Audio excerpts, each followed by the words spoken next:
Good evening, councillors, ladies and gentlemen. Welcome to our agenda forum. Just before we start, I'd just like to make an announcement in regards to wearing a mask. As required by the state government, COVID restrictions, a mask must be worn. Therefore, please keep your mask on at all times. If you are addressing council, you may remove your mask during your speech. Thank you.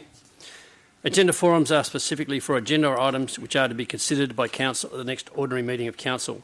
Agenda forums are not a decision-making forum. They provide an opportunity for councillors to be equally informed and to seek additional information on matters prior to the presentation of such matters to the next ordinary meeting of council for formal consideration and decision.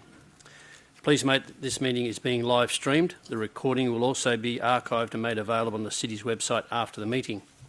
If you choose to participate in the meeting during public question time and deputation time, it is assumed that your consent is given for the audio to be recorded. Please keep your comments respectful to the council and other members of the community. Visual images of the public will not be captured.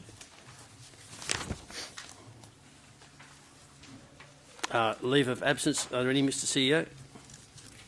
No leave of absence. Okay. I'm not aware of any apologies at this point in time. I note Councillor McNamara is in the building, and this is Councillor Podolnik. Declaration of financial and proximity interests and interests affecting impartiality.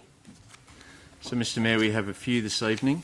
The first one is in relation to item 4.4, Councillor Parry, which is the responsible authority report to amend aspects of the approval for upgrades of Lot 900, Great Eastern Highway, South Guildford. That interest is an indirect financial. Upgrades currently on the verge of my place of work as a current employer. We also have one, Councillor Congerton, 4.1, which is amendment number 103. That's an interest of impartiality, and that's the Burgess Group has worked on projects for Councillor Congerton in the past. Also on item 4.1, amendment 101 to the LPS 17, indirect financial interest from Councillor Lucas, and that's one of the landowners has business dealings with me. Also from Councillor Charlie Zanino, item 4.10, which is a proximity interest for the proposed winery and incidental cellar door and parking of commercial vehicle, Lot 53, Survivor Road in Herne Hill, and that one is next door neighbour. Also from Councillor Zanino, item C13, which is the notice of motion of invoking of the sunset clause on Midland Oval. That's an impartiality interest, previous business partners and land on the Crescent in Midland, and also from Councillor Catalano in relation to the same item, C13, the notice of motion, an impartiality interest as a member of the Midland Society. Thank you, Mr. CEO. Any further declarations, staff or councillors? No, thank you. Takes us to 5.1, questions to which due notice have been given. There are 3 questions there from Mr. John Burgess that they have been answered. You've got those answers, Mr. Burgess. 5.2, questions without notice which relate to the items on the agenda. None. Reports and motions of which previous notice has been given.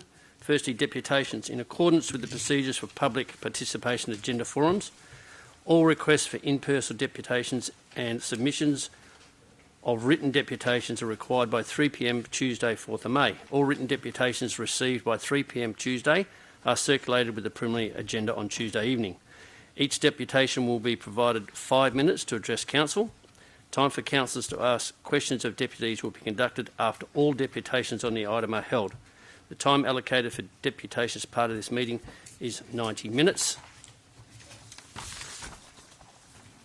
And we'll move straight to the first deputation, is item 13.6, which is a Bellevue East Land Use Study Review, Bellevue East Land Use Study, and Mr. Mark Richards from the Bellevue Resident Ratepayers Association supporting recommendations 2 and 3, an amendment to 1. Thank you, Mr. Richards. You have 5 minutes. Thank you, Mr. Mayor. Mr. Mayor, for the new CEO, staff and councillors who are unfamiliar with the background of the Bellevue East Land Use Study, BELLUS, the Bellevue Residents and Ratepayers Association, BRAS, supports BELLUS. association has worked tirelessly on this issue since 2003. As the result of an extensive community consultation between BRA and the City of Swan, Council adopted Ballas in 2013. Bellevue has endured significant issues. Excuse me, Mr Burgess. Sorry, Mr Richards, you've got a loud voice, but can you turn the microphone on? Is that better? Yep. Okay. Louder and clearer. Bellevue has endured significant issues as the result of its 100-year industrial history, leaving a legacy of general industrial zonings.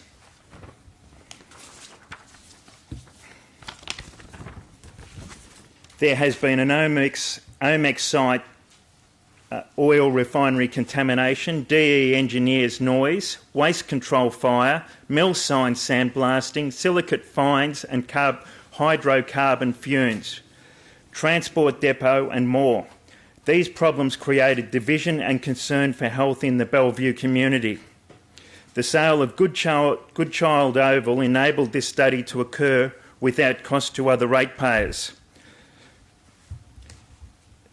Thrust of this document is to provide compatible land uses, final certainty to landowners and improved amenity for residents. Some 8 years after Ballas was adopted, BRA still supports Ballas. However, as the staff report points out, the delay in acting on Ballas at the time it was adopted by Council has created new issues for Ballas and in turn for the City of Swan and the Bellevue community. Tonight I am here to convey BRA's support for this agenda item on the provision that A, owing to its complexity, and B, owing to the issues that have arisen as the result of inaction, the Council moves to adopt the following. 1. Support recommendation 2 and 3.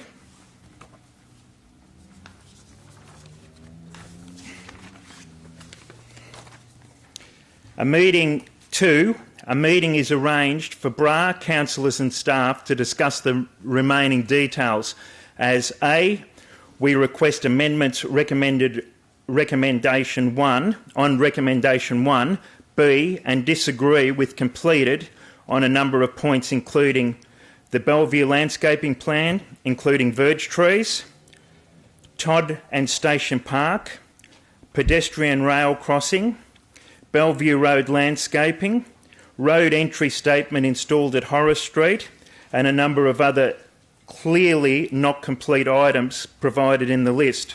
I will provide for you for your reading.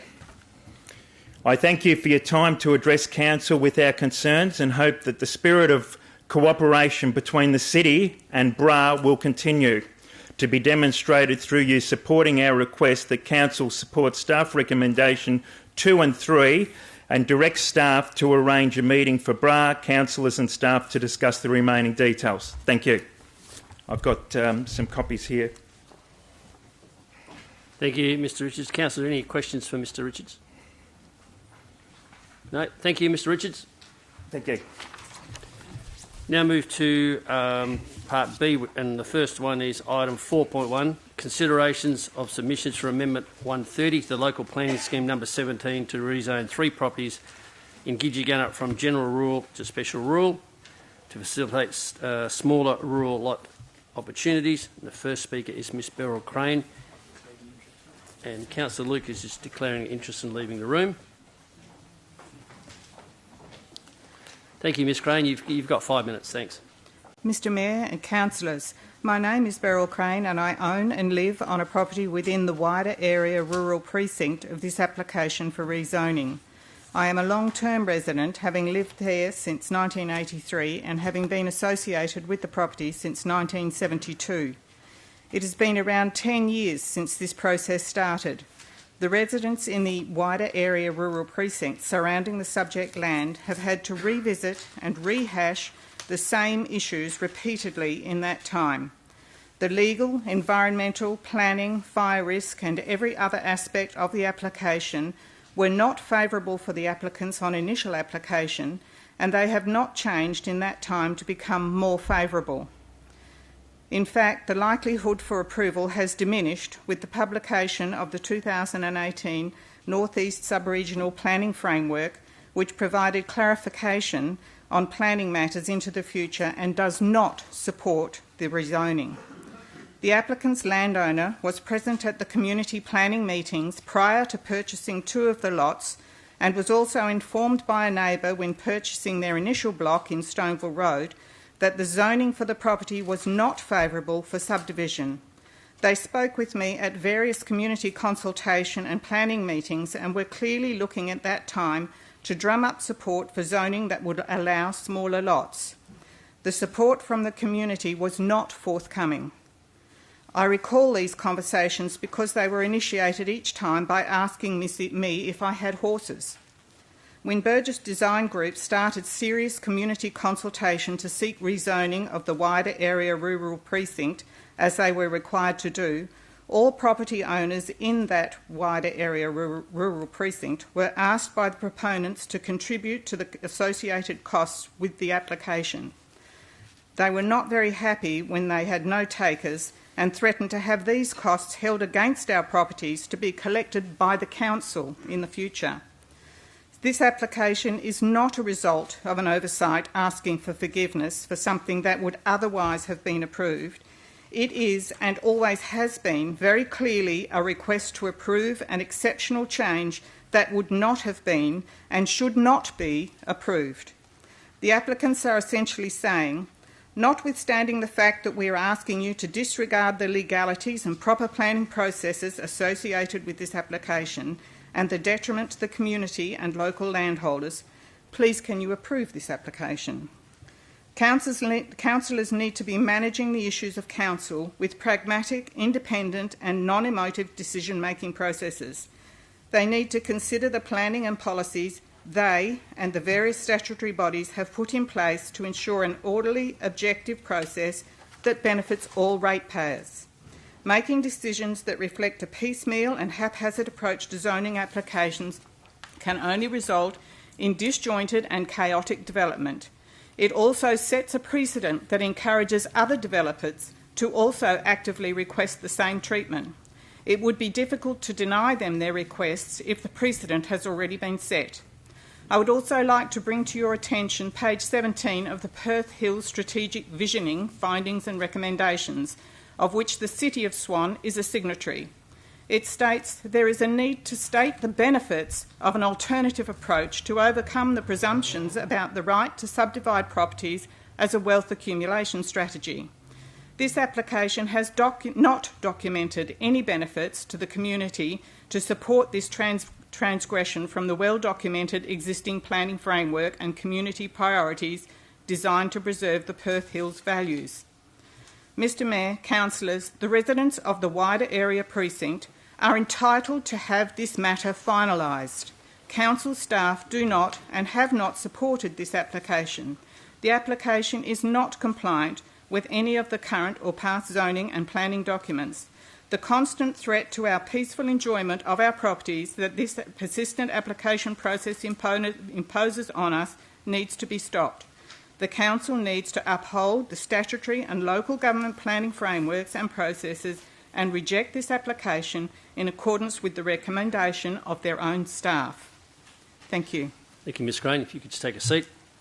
The next speaker on this item, I've got 2 names here. I'm not sure whether it's going to be Mrs Joanne or Mr Tony Johnson. It's going to be me. And I'm pretty sure you're Tony.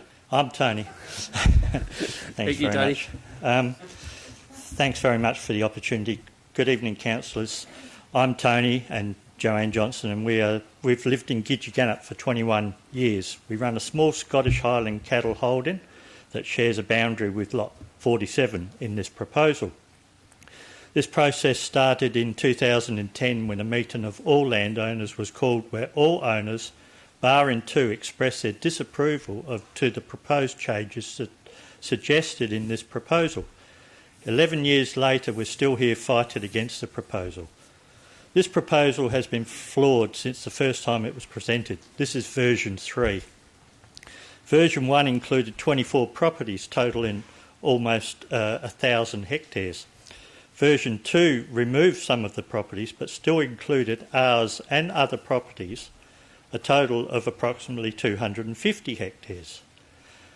These proposals were presented in a way so that the council would believe that all owners were in favour of this proposal, which was untrue. This latest version, in name, includes lots of approximately 125 hectares in total, with 2 owners. But throughout the proposal, it still uses the 1,000 hectares for reports and alludes to the surrounding property owners approving of the changes set out in the proposal, also untrue. The most concerning flaw, considering the fires that decimated Tilden Park and Warraloo, is the bushfire management plan. It is still based on and uses the 24 properties in the initial proposal of approximately 1,000 hectares to attain the bushfire management plan.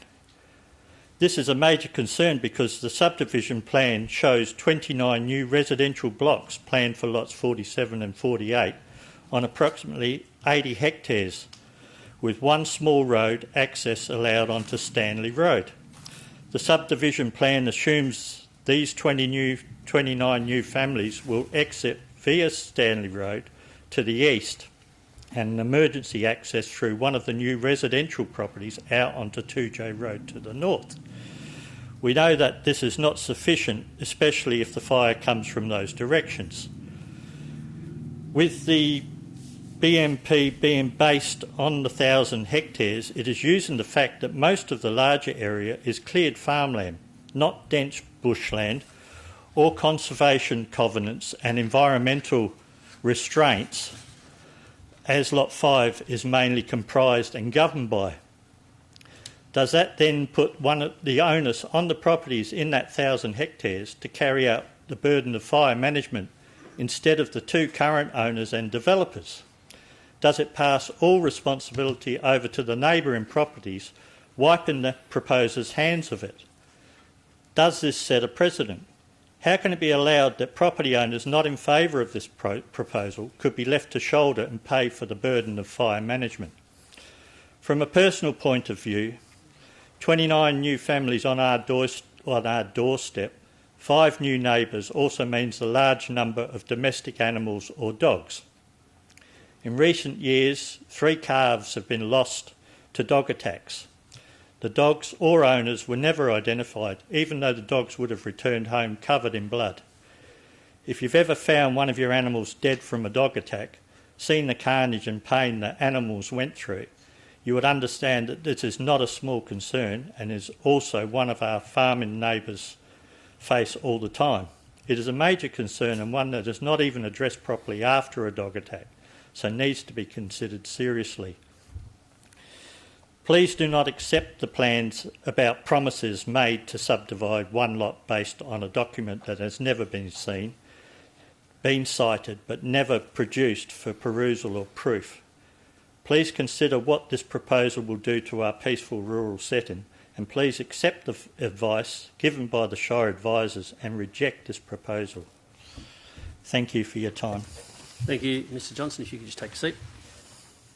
Next speaker on this item is Mr Eugene Ferrero from Ferrero Planning and Development Consultancy on behalf of Mr Don and Mr James Robertson in support of the officer's recommendation. Thank you, Mr Ferrero. Thank you, Mr Mayor, councillors, for the opportunity to make my submission this evening. I'm here this evening representing the Robertson family, the owners of a 500 odd hectare farm, or the Baroola farm.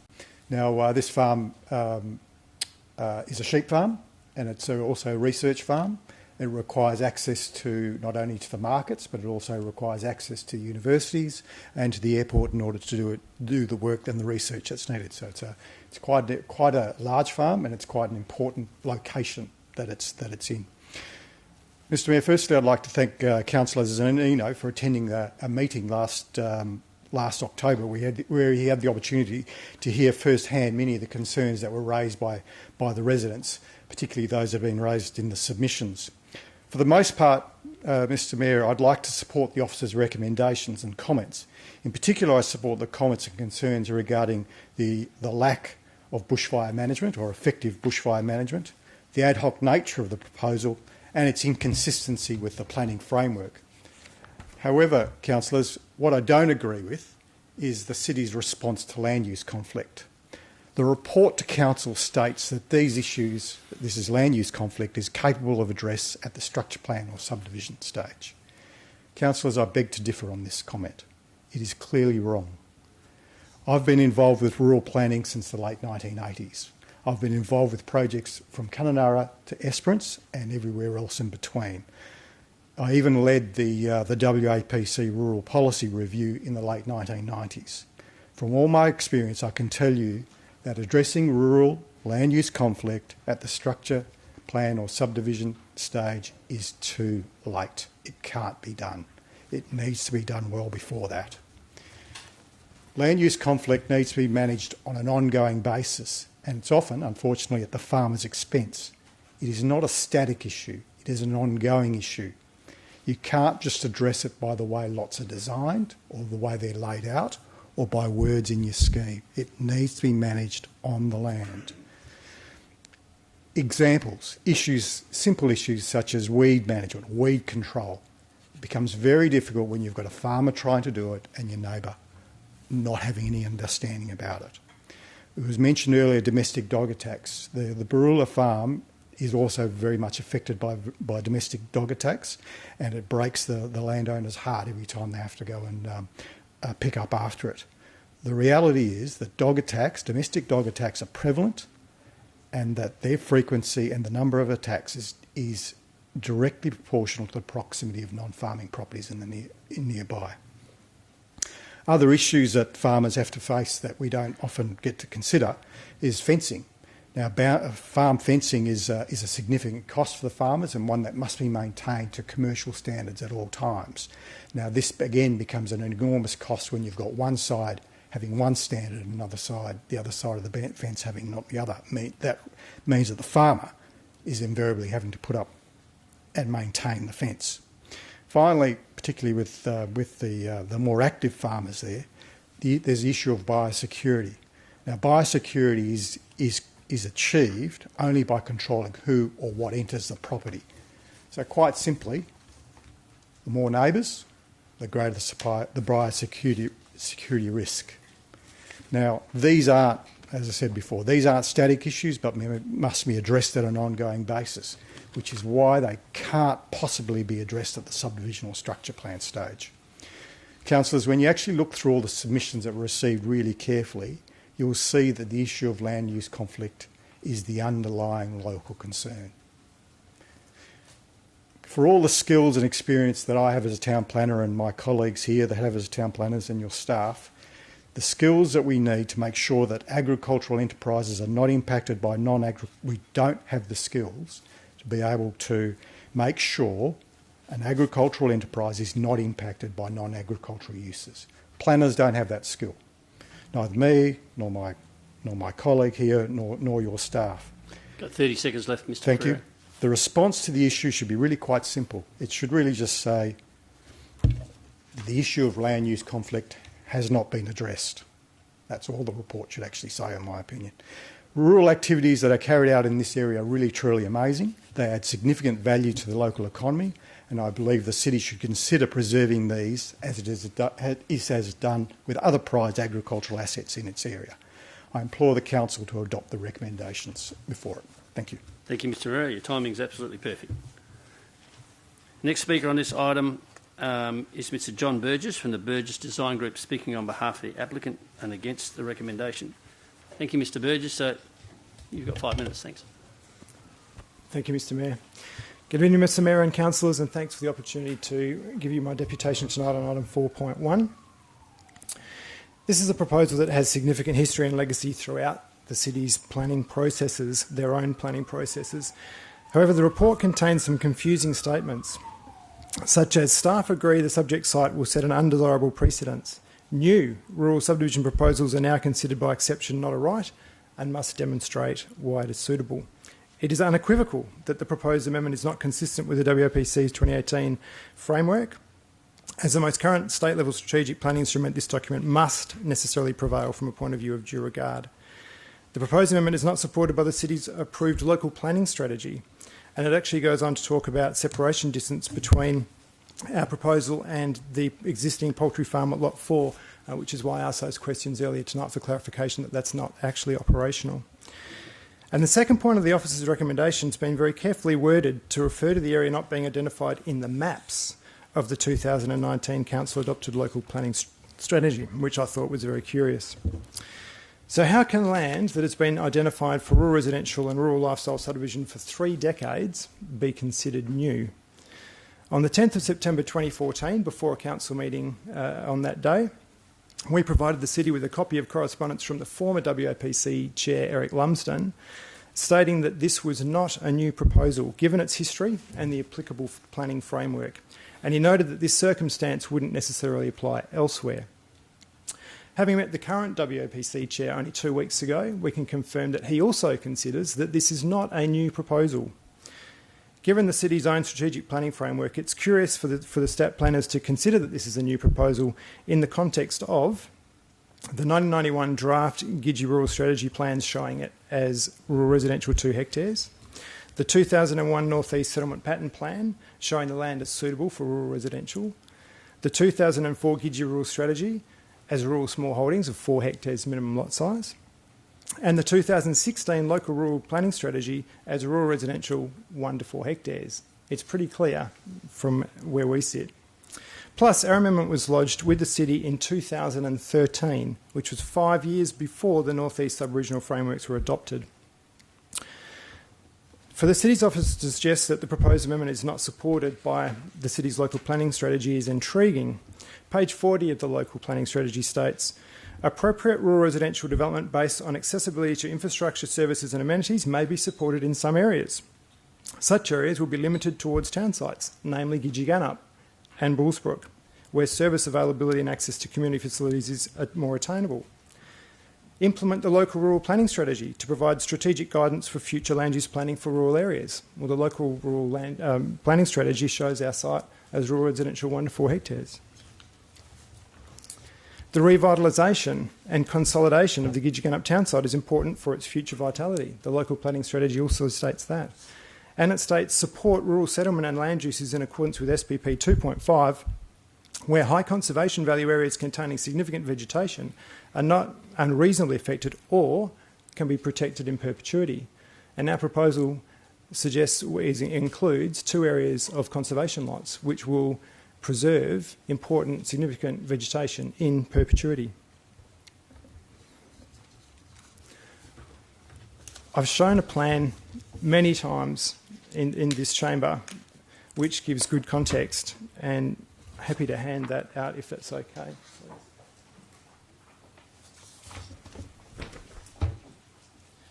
This plan essentially just shows context for where this site sits.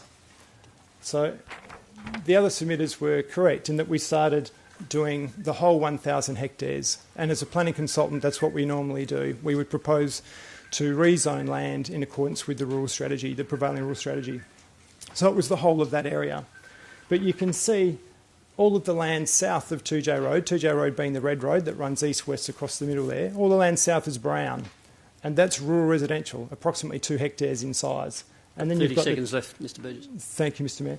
And then you've got the areas of the future town sites. So this is clearly just an infill of 2 hectare rural residential subdivision. It's very simple. The main issue is secondary access, and we accept that. The city's officers have raised that. We haven't resolved that as yet. We had approached main roads. We had asked for their approval for access onto the old parking embayment that's part of the old 2J Road Reserve, and that hasn't been resolved as yet.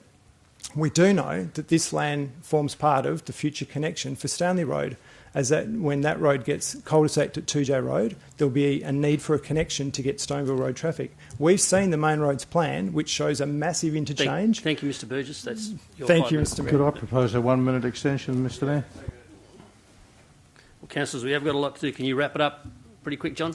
Thank you, Mr Mayor. Thank you. Yeah, I'll just finish on that point because we've seen the massive interchange. There's an interchange that joins Stoneville Road from the south, Reen Road from the north to 2J Road, and those roads are separated, but one interchange joins them together. And from that interchange, Main Roads showed a road that then links to the old 2J Road parking embayment and then back to Stanley Road, and it runs through our proposal area. So what we're doing helps facilitate that future connection. That's important. Thank you, Mr. Thank you, Regis. Mr Mayor. Thank you, councillors. Just take a seat. Next speaker on this item is Ms Michelle James, who's the property owner, speaking against the recommendation. Thank you, Ms James. You've got 5 minutes. Thank you. Good evening, Mr Mayor, Deputy Mayor and councillors. We're very grateful for the support that was shown to us by the council in regard to initiating the rezoning that had been delayed for so very long. Steve and I have been Hills residents for 30 years. We run 2 successful businesses. I'm a founding member of the Eastern Hills Business Network, establishing advocacy and representation for the local business community.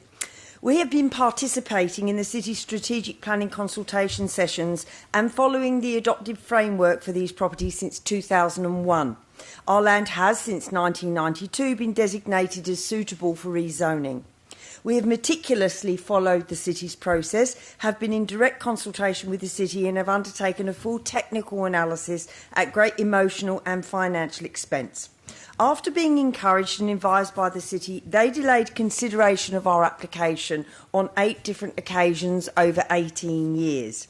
Over this time, we had many meetings with the major landowner, Mr Don Robertson, who owns 13 of the lots, who was always very supportive of the rezoning, providing the density was a lot denser than we asked for, which was 1 to 4 hectare lots, interestingly enough. City staff and ward councillors also met with Don and other landowners in the subject area at their request, and in meeting the landowners they were given the opportunity to discuss their individual positions and obtain clarification on matters of concern to them. After consideration of all of those submissions, the result was 80% landowner support for rezoning, and hence the land was again included in the next and latest strategy. We undertook a briefing to Council in December 2020 and requested additional time to have a further meeting with Main Roads. Unfortunately, due to unforeseen circumstances, which included my mother's ill health, we were unable to have our meeting with Main Roads at the beginning of the year. John and I have sent multiple emails and made phone calls to City of Swan requesting some extra time for this imperative meeting, as it is such an important aspect in relation to the rezoning. Not only was the extension of time not granted, but our emails were not even responded to or acknowledged after repeated requests. This defies all comprehension in the light of the years of procrastination that we have experienced by the Planning Department. The report we've received refers on multiple occasions to the 2018 North Eastern Hills Sub-Regional Planning Framework in relation to new rural residential subdivisions. This is not a new rural residential subdivision. 7 years ago, in 2014, WAPC Chair Eric Lumsden advised in writing that this proposal deserves special consideration due to its longevity, its planning history, and recommended that it should be initiated and follow due process. This application is now notoriously considered to be a significant legacy case at WA Planning in 2021, which is 7 years later. The report exaggerates the low level of submissions received, which were in the main duplicates from a few landowners and their close contacts, comprising 8 major issues. These issues are predominantly irrelevant, erroneous, or have already been addressed. Bushfire, environmental and rezoning format textual concerns have been addressed by John. Other concerns were the amenity of the blocks, the current sales demand and the level of infrastructure required to support this small-scale subdivision. I have letters from 2 major real estate agents serving Gidgegannup confirming there is a very large demand for 5-acre lots and a complete shortage. The letters also substantiate the lots would be in keeping with the amenity of Gidgegannup and would assist in supporting local businesses and the wishes of the Hills community. Throughout the period, extensive consultation within the community have substantiated that this type of judicious rezoning specifically represents the wishes of the population of Gidgegannup. Our rezoning is fully supported by the Honourable Matthew Swinburne, MLC Parliamentary Secretary to the Attorney-General. We will undoubtedly be meeting with him in relation to the conduct of this process and to attend at WA Planning Commission. I also had a discussion with Paige McNeill, the leader of Save Perth Hills movement, who is obviously opposing the Satterley development. Mundaring Shire received 1,000 objections in that instance. Paige concurred with Matthew Swinburne that Matthew Swinburne is very supportive of Hills development but not high density. She said that subdivision of 5-acre lots is precisely what the Hills require, and she is working closely with Mundaring Shire to allow mum and dad investors to achieve 5-acre subdivisions. Thank you, Ms James. That is your 5 minutes. A 1 minute extension.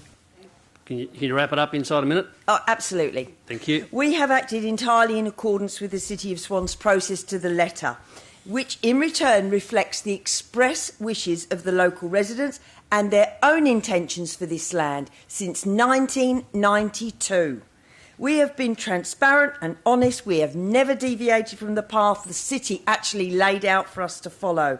I appeal to you, councillors, to reflect your own charter, support your own planning framework and legitimise the integrity of this process. Thank you very much indeed. Thank you, Ms James. Councillors, any questions of the presenters? Councillor Johnson, which one? I'm not sure, Mr Mayor, but probably to Mr Burgess.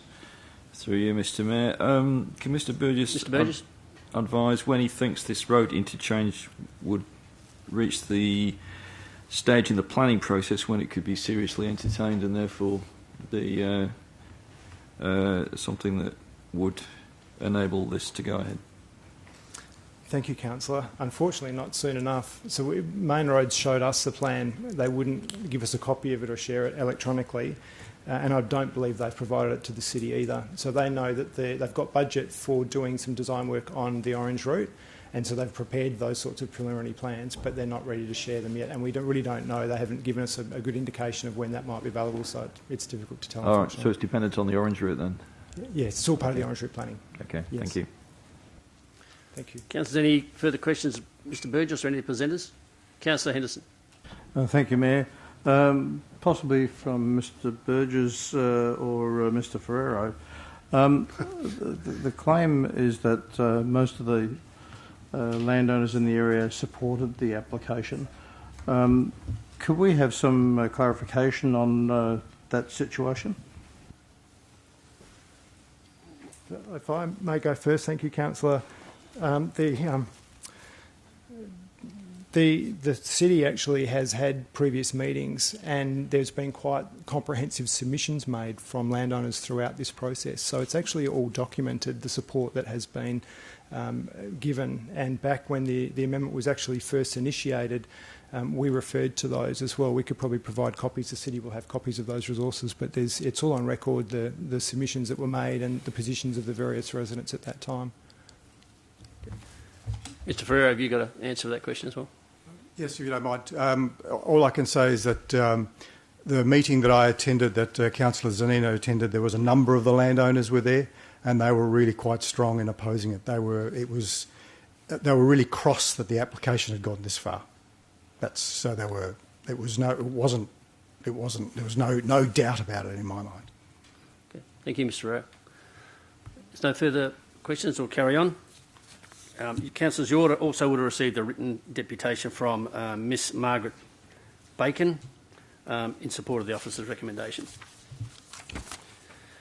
Now move to item 4.2, the proposed amendment 194, a local planning scheme number 17 to modify special use zones number 24 of Rose Hill Waters Estate and multiple properties in South Guildford. We have an in-person deputation from Sally Burkhead from Urbis, who is the applicant. Thank you, Ms. And I think you're covering 4.3 as well. So that's correct. Yep, okay. Yes. Thank you. Thank you. Good evening, Mayor, elected members and staff. Thank you for the opportunity to address you in relation to items 4.2 and 4.3 of the agenda relating to Rosehill Waters. This is the structure plan and proposed Amendment 194 to Local Planning Scheme 17. My name's Sally Burkhead. I'm a Senior Consultant at Urbis. I'm attending with Tony Perrin, General Manager of RWM Properties, on behalf of the owner, Noah's Rosehill Waters. In providing Council with some context to these proposals, the 2019 change in aircraft noise contours as they affect Rosehill Waters has resulted in approximately one-third of the estate now no longer being affected by ANEF contours at all. The limit on density on R20 was based on previous circumstances where all of the estate was affected by aircraft noise contours. The recent change has opened up opportunities to look at residential density within two distinct pockets of the estate. It is in these locations where an R30 density code is now proposed. And at this point, I'd like to circulate a plan, if that's possible, which shows the comparison between the R20 and 30 layouts.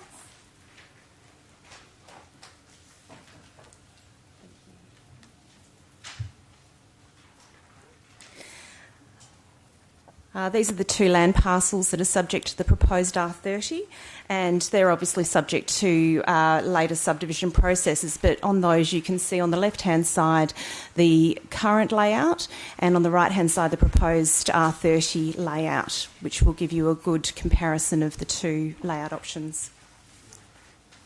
So under the rigid R20 density, housing choice and diversity is limited. For those wishing to live within the estate, housing type is fairly uniform under the R20 scenario, providing limited opportunity for those whose housing needs are different, have changed, and in particular for downsizers. Put simply, allowing a limited increase to R30 allows for greater housing choice. The estate is well located in relation to transport and amenity, and a variety of densities within this type of location is supported by state government planning policy. Due to the change from proposed strata or grouped housing lots to entirely freehold title and the replacement of previously identified aged persons accommodation, again with freehold lots, the dwelling yield will actually reduce by around 27 dwellings. RWM Properties will continue to apply design guidelines and noise mitigation requirements to all development within the estate, and a local development plan will be prepared for the proposed R30 sites for the city's approval in due course. In the case of both items on the agenda, we support and agree with the officer's recommendation, and we accept the recommended minor changes to text. We therefore request that Amendment 194 be initiated and that, subject to final approval being granted, that Council support approval to the structure plan. We'd be pleased to respond to any questions that you may have. Thank you. Thank you. Any questions, councillors? Councillor Scanlon. Thank you, Mr Mayor. Through you, thank you for coming in, Spurkett, to speak to us. My great concern regarding that development is the traffic. The intersection of Queen's Road and Great Eastern Highway it's extremely dangerous, and we've been trying to work out situations to address that danger and increasing the population in that space. It really concerns me. There's very limited public transport, although in your report it says it's proximal to the Midland Guildford train line. It's not walkable.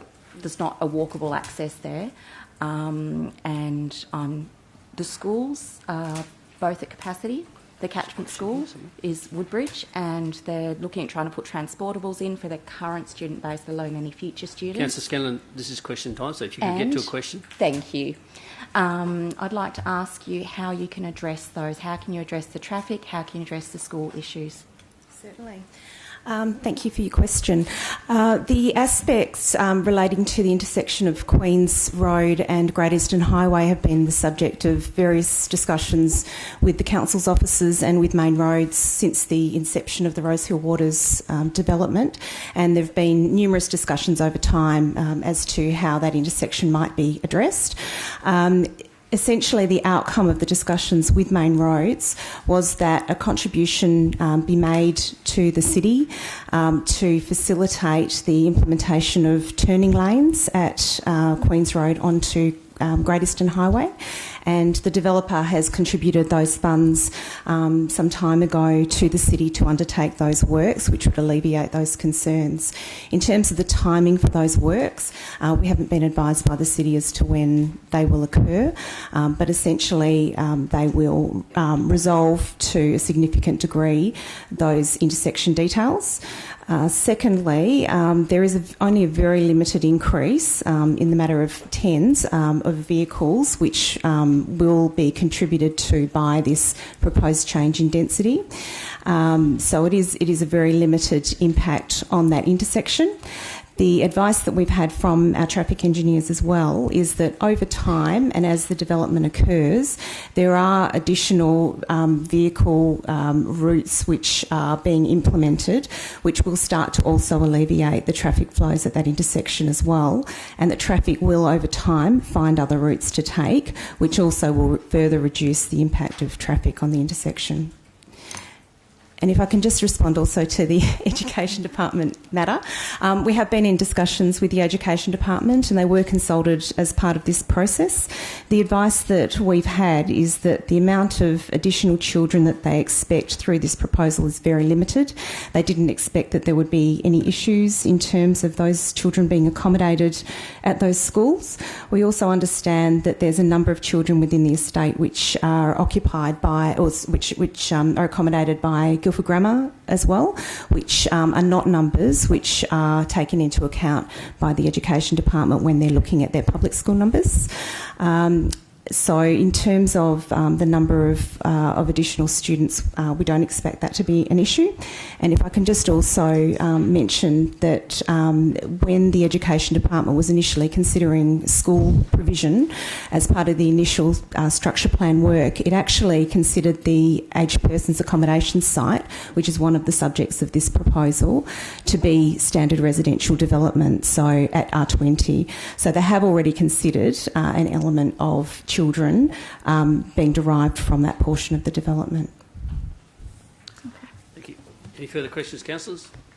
Councillor Richardson. Thank you, Mr Mayor. Thanks, Sally. I just had a quick question in relation to the block sizes and the layout. Oh, can you hear me okay? Yes. Such small blocks again here with combined with two parking spaces per family. Have they considered the sizes are quite small for that block size?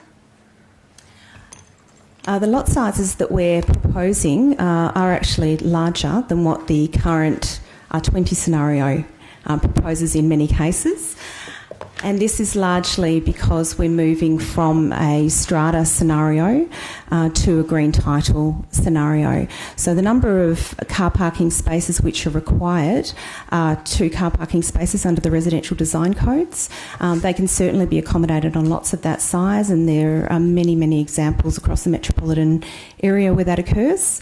There are also additional car parking spaces that are provided adjacent to open space areas as well, which can accommodate additional visitor parking. But certainly the parking provision is no different to the scenario in many other areas across the metro area. And so what is that increase from the old plan to now in terms of residential space on those blocks? You said there was an increase? Yes, so the aged persons accommodation sites, you'll see that the initial concept, so that's stage 5. Mm-hmm. Yes, so on the left-hand side there, you'll see that that was under an aged persons scenario.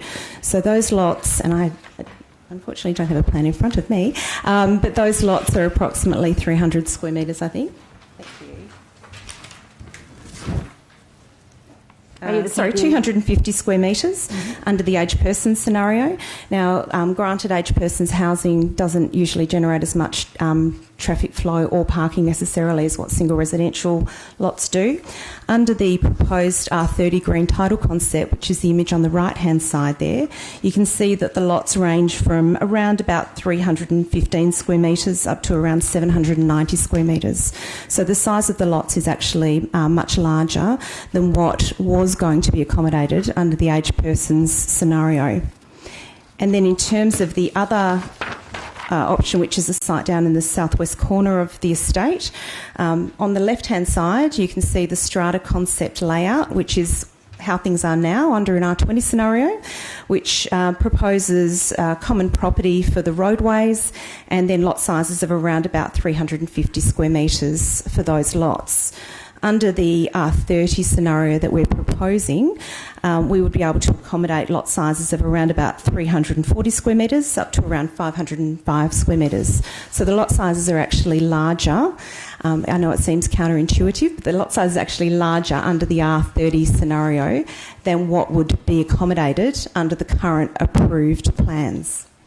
Okay, and just another quick question regarding those extra students that will possibly be needing places at the local primary schools. Have you actually consulted with Guildford Primary School? We haven't spoken directly to the primary schools. Our requirement is to liaise with the Education Department, and we've had conversations directly with them. As far as I was aware, when Rosehill Waters was established with new families, there was no extra capacity at Guildford Primary School to take on more students, and that was the conversation I had directly with the principal at the time. So I'm curious that even if Guildford Grammar was available to, that wouldn't possibly be affordable for particular families, that the majority of those children would be going to Guildford Primary School. So I'd be interested to know what the capacity is at the moment at this point in time. Okay, we can only go by what the Education Department has advised us of, and they've advised us that there will be accommodation within those schools for additional students who need to be accommodated. Do we know what that number is? The Education Department hasn't given us any numbers, no. Okay, thank you. Okay. Thank you. No further questions? Thank you. Thank you. Now move to item 4.5, which is responsible authority report for proposed dual tenancy development of warehouse and light industry and warehouse, including earthworks, at lot 119 Lakes Road, Hazelmere. And the deputation is from Ms Sue Miles, speaking against the recommendation.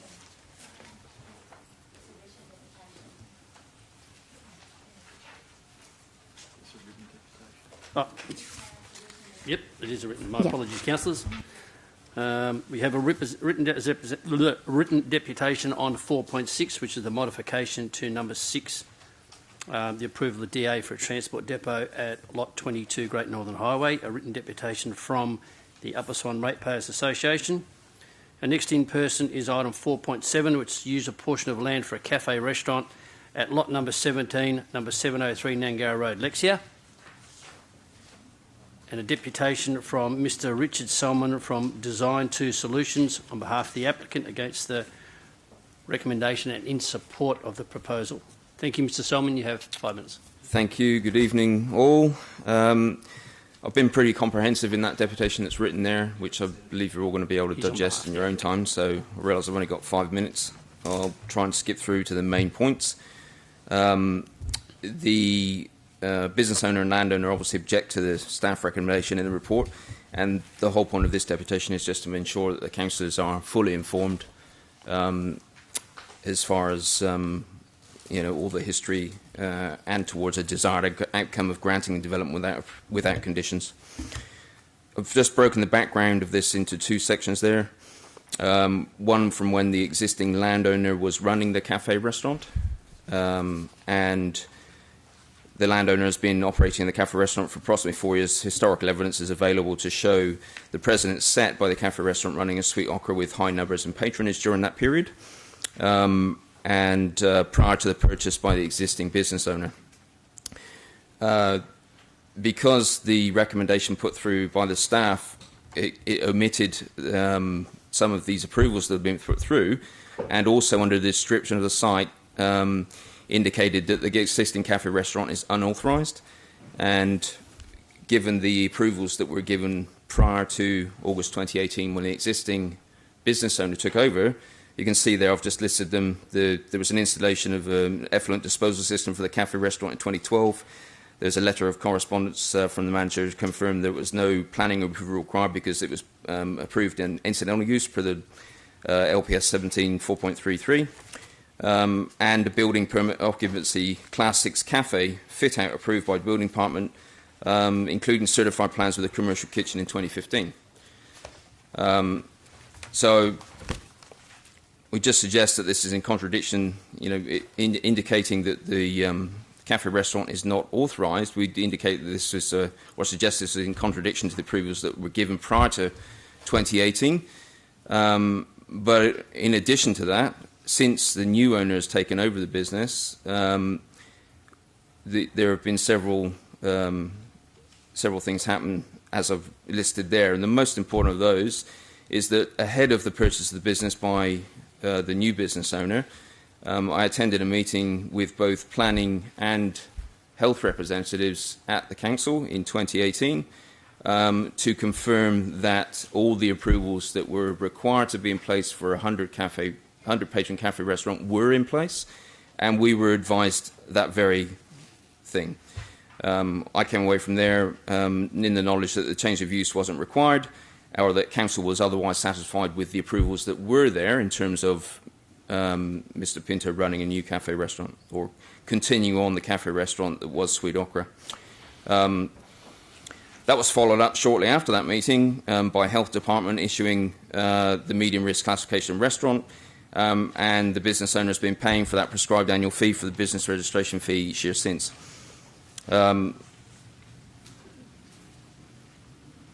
There was a change of business name. That was a new registration food business. Now, I think things went a bit wrong here when the existing business owner applied for a small bar licence, and that's been put on hold pending a change of use licence for a restaurant.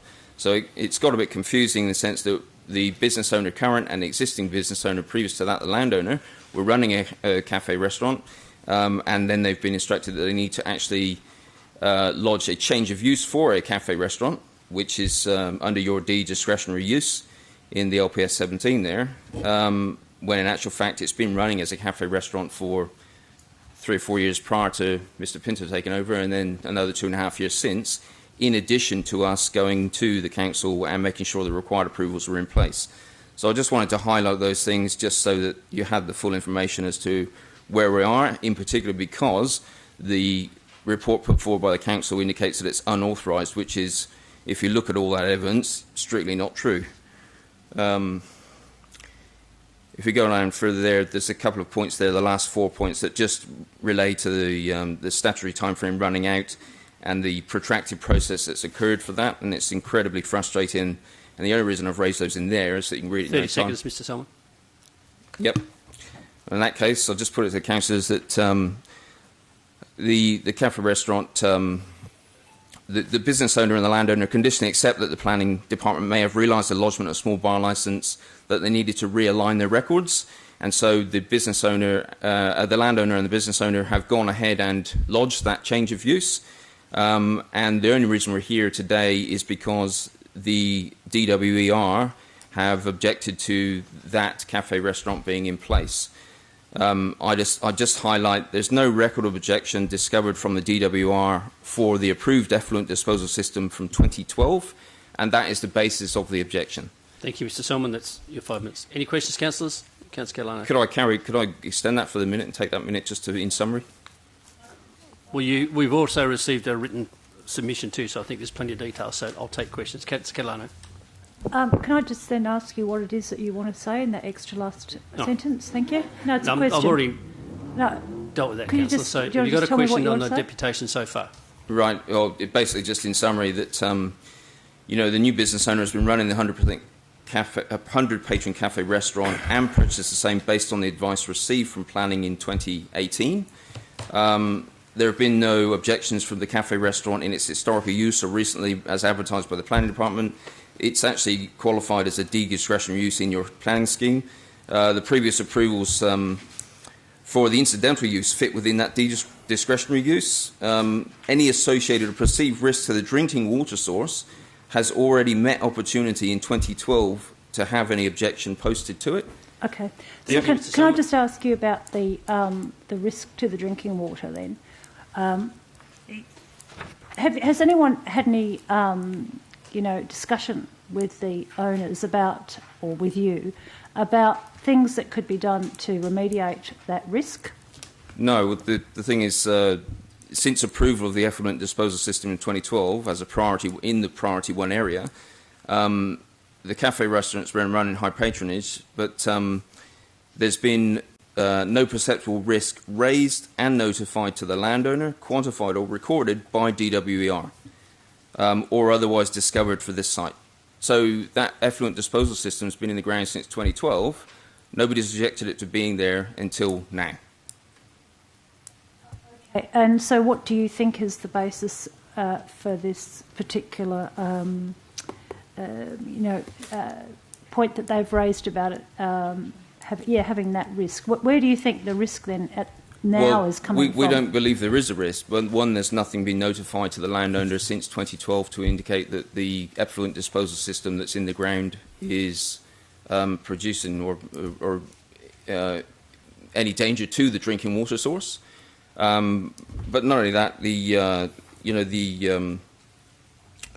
there hasn't been any indication from anybody to the landowner or the business owner that that's an issue. But that's the reason we're here. The DW objection is based on it being non-compliant or not aligned with a Priority 1 water source area, yet this has been running for 3 or 4 years with the previous owner.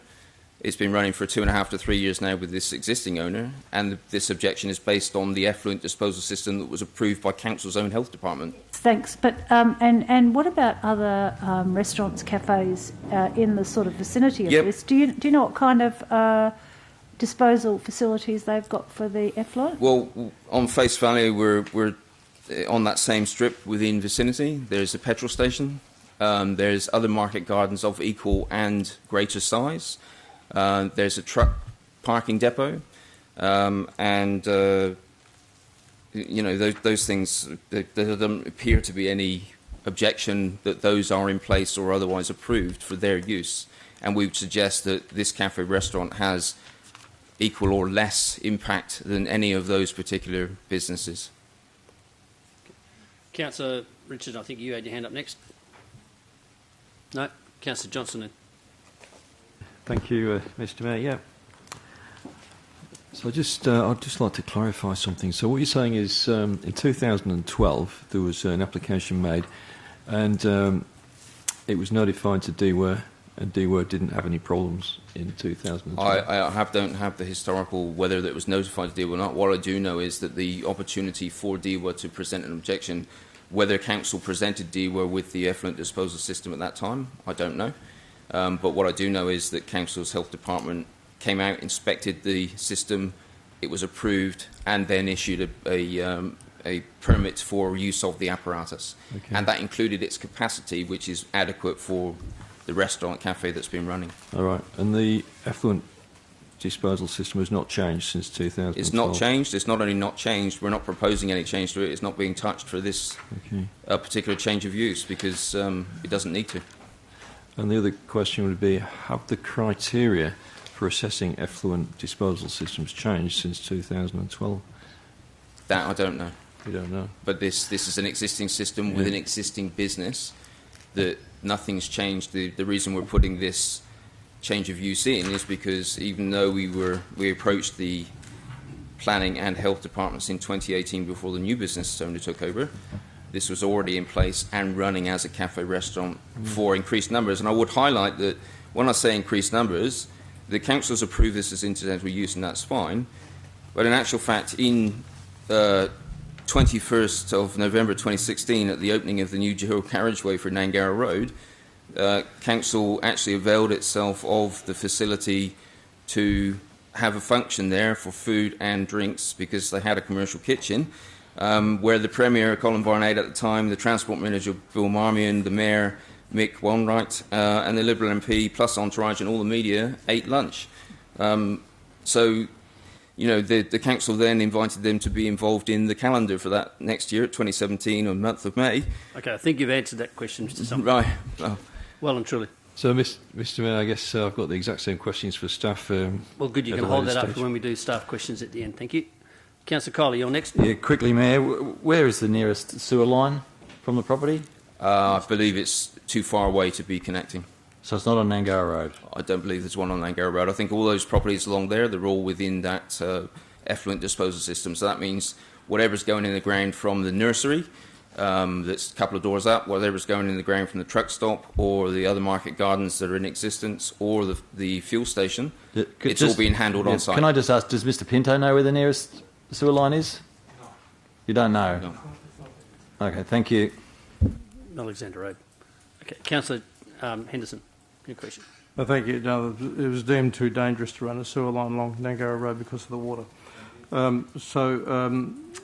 question is, if the additional risk of contamination from the existing disposal system is deemed unacceptable, would it be possible for the owners to consider putting in a bioreactor type disposal system or the like to be able to mitigate that risk if necessary?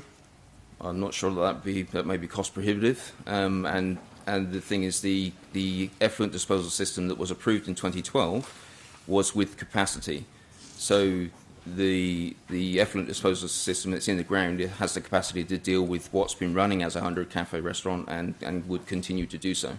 Understood, but it's not priority one. But so to mitigate that, I'm looking at a question of how do we overcome that issue. So it would be a cost, of course. I'm just asking if that's a possibility if you came to that. I'd say it depends on the cost. It may be cost prohibitive. Okay. With the restrictions of trade that have been going on the last 12 months, and with the loss of business from not having this dealt with earlier, then the cafe owner at the moment is in financial stress. So any additional cost at this point is probably ruled out. Okay, thank you. Thank you, Mr. Sullivan. Thank you. We'll move to the next item, is item 4.9, which is additional to single house at lot 2149, number 324 Peachy Road, Janebrook. And the first speaker is Ms Mandy Marotta against the recommendation.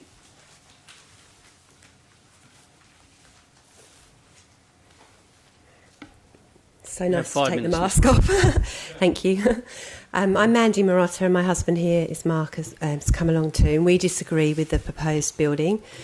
I'd like to ask you to look at the bird's eye view, if you have it there, of our properties.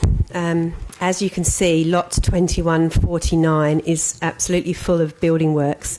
Apparently actual buildings make up 11%, but the rest is covered in pavers, walls, platforms, driveways and limestone blocks.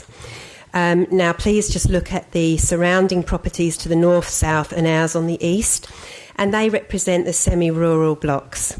When we bought our block, we were told it was semi-rural and we could only build on 10%. We bought the land for this reason. We wanted to live in nature. We came from Carlisle, Vic Park, and we looked upon roofs in 3 directions there. We moved to Janebrook with an amazing view of thousands of trees leading all the way to the city on the horizon. I loved the view. Trees grew up on Risa Renee's block and they said they'd cut them down as they would block our view. We had designed our whole house to see the view towards the west. Risa Renee also asked to extend their already huge shed and we agreed, even though it blocked out more of the views. They said they'd trim their trees, but both times they never did. The report you've been given is a little bit incorrect, as it says that we still have views from our rooms along the west of the house, and we don't. We have a small view from the corner of our alfresco area. Every day my heart broke as the amazing views were blocked out. Now we see a huge shed and a new driveway along the whole length of the property. It's their second driveway on the block, and Reece drives his trucks up and down it. There's a huge 5 metre high grey roof, and now possibly another 60 square metre grey roof in our last section of green. A few years ago, they applied for a pool and a patio, and the lady at the City of Swan came over and agreed that it would look terrible from our block, so she didn't approve it. She only approved the pool. A few months ago, Jacob from the City of Swan came over, and standing on our grass, he agreed that the auxiliary building they're proposing would look awful there, and said he would disapprove it and recommend it be built lower down. But he left shortly afterwards. He left the City of Swan, I believe, and Patricia has taken over.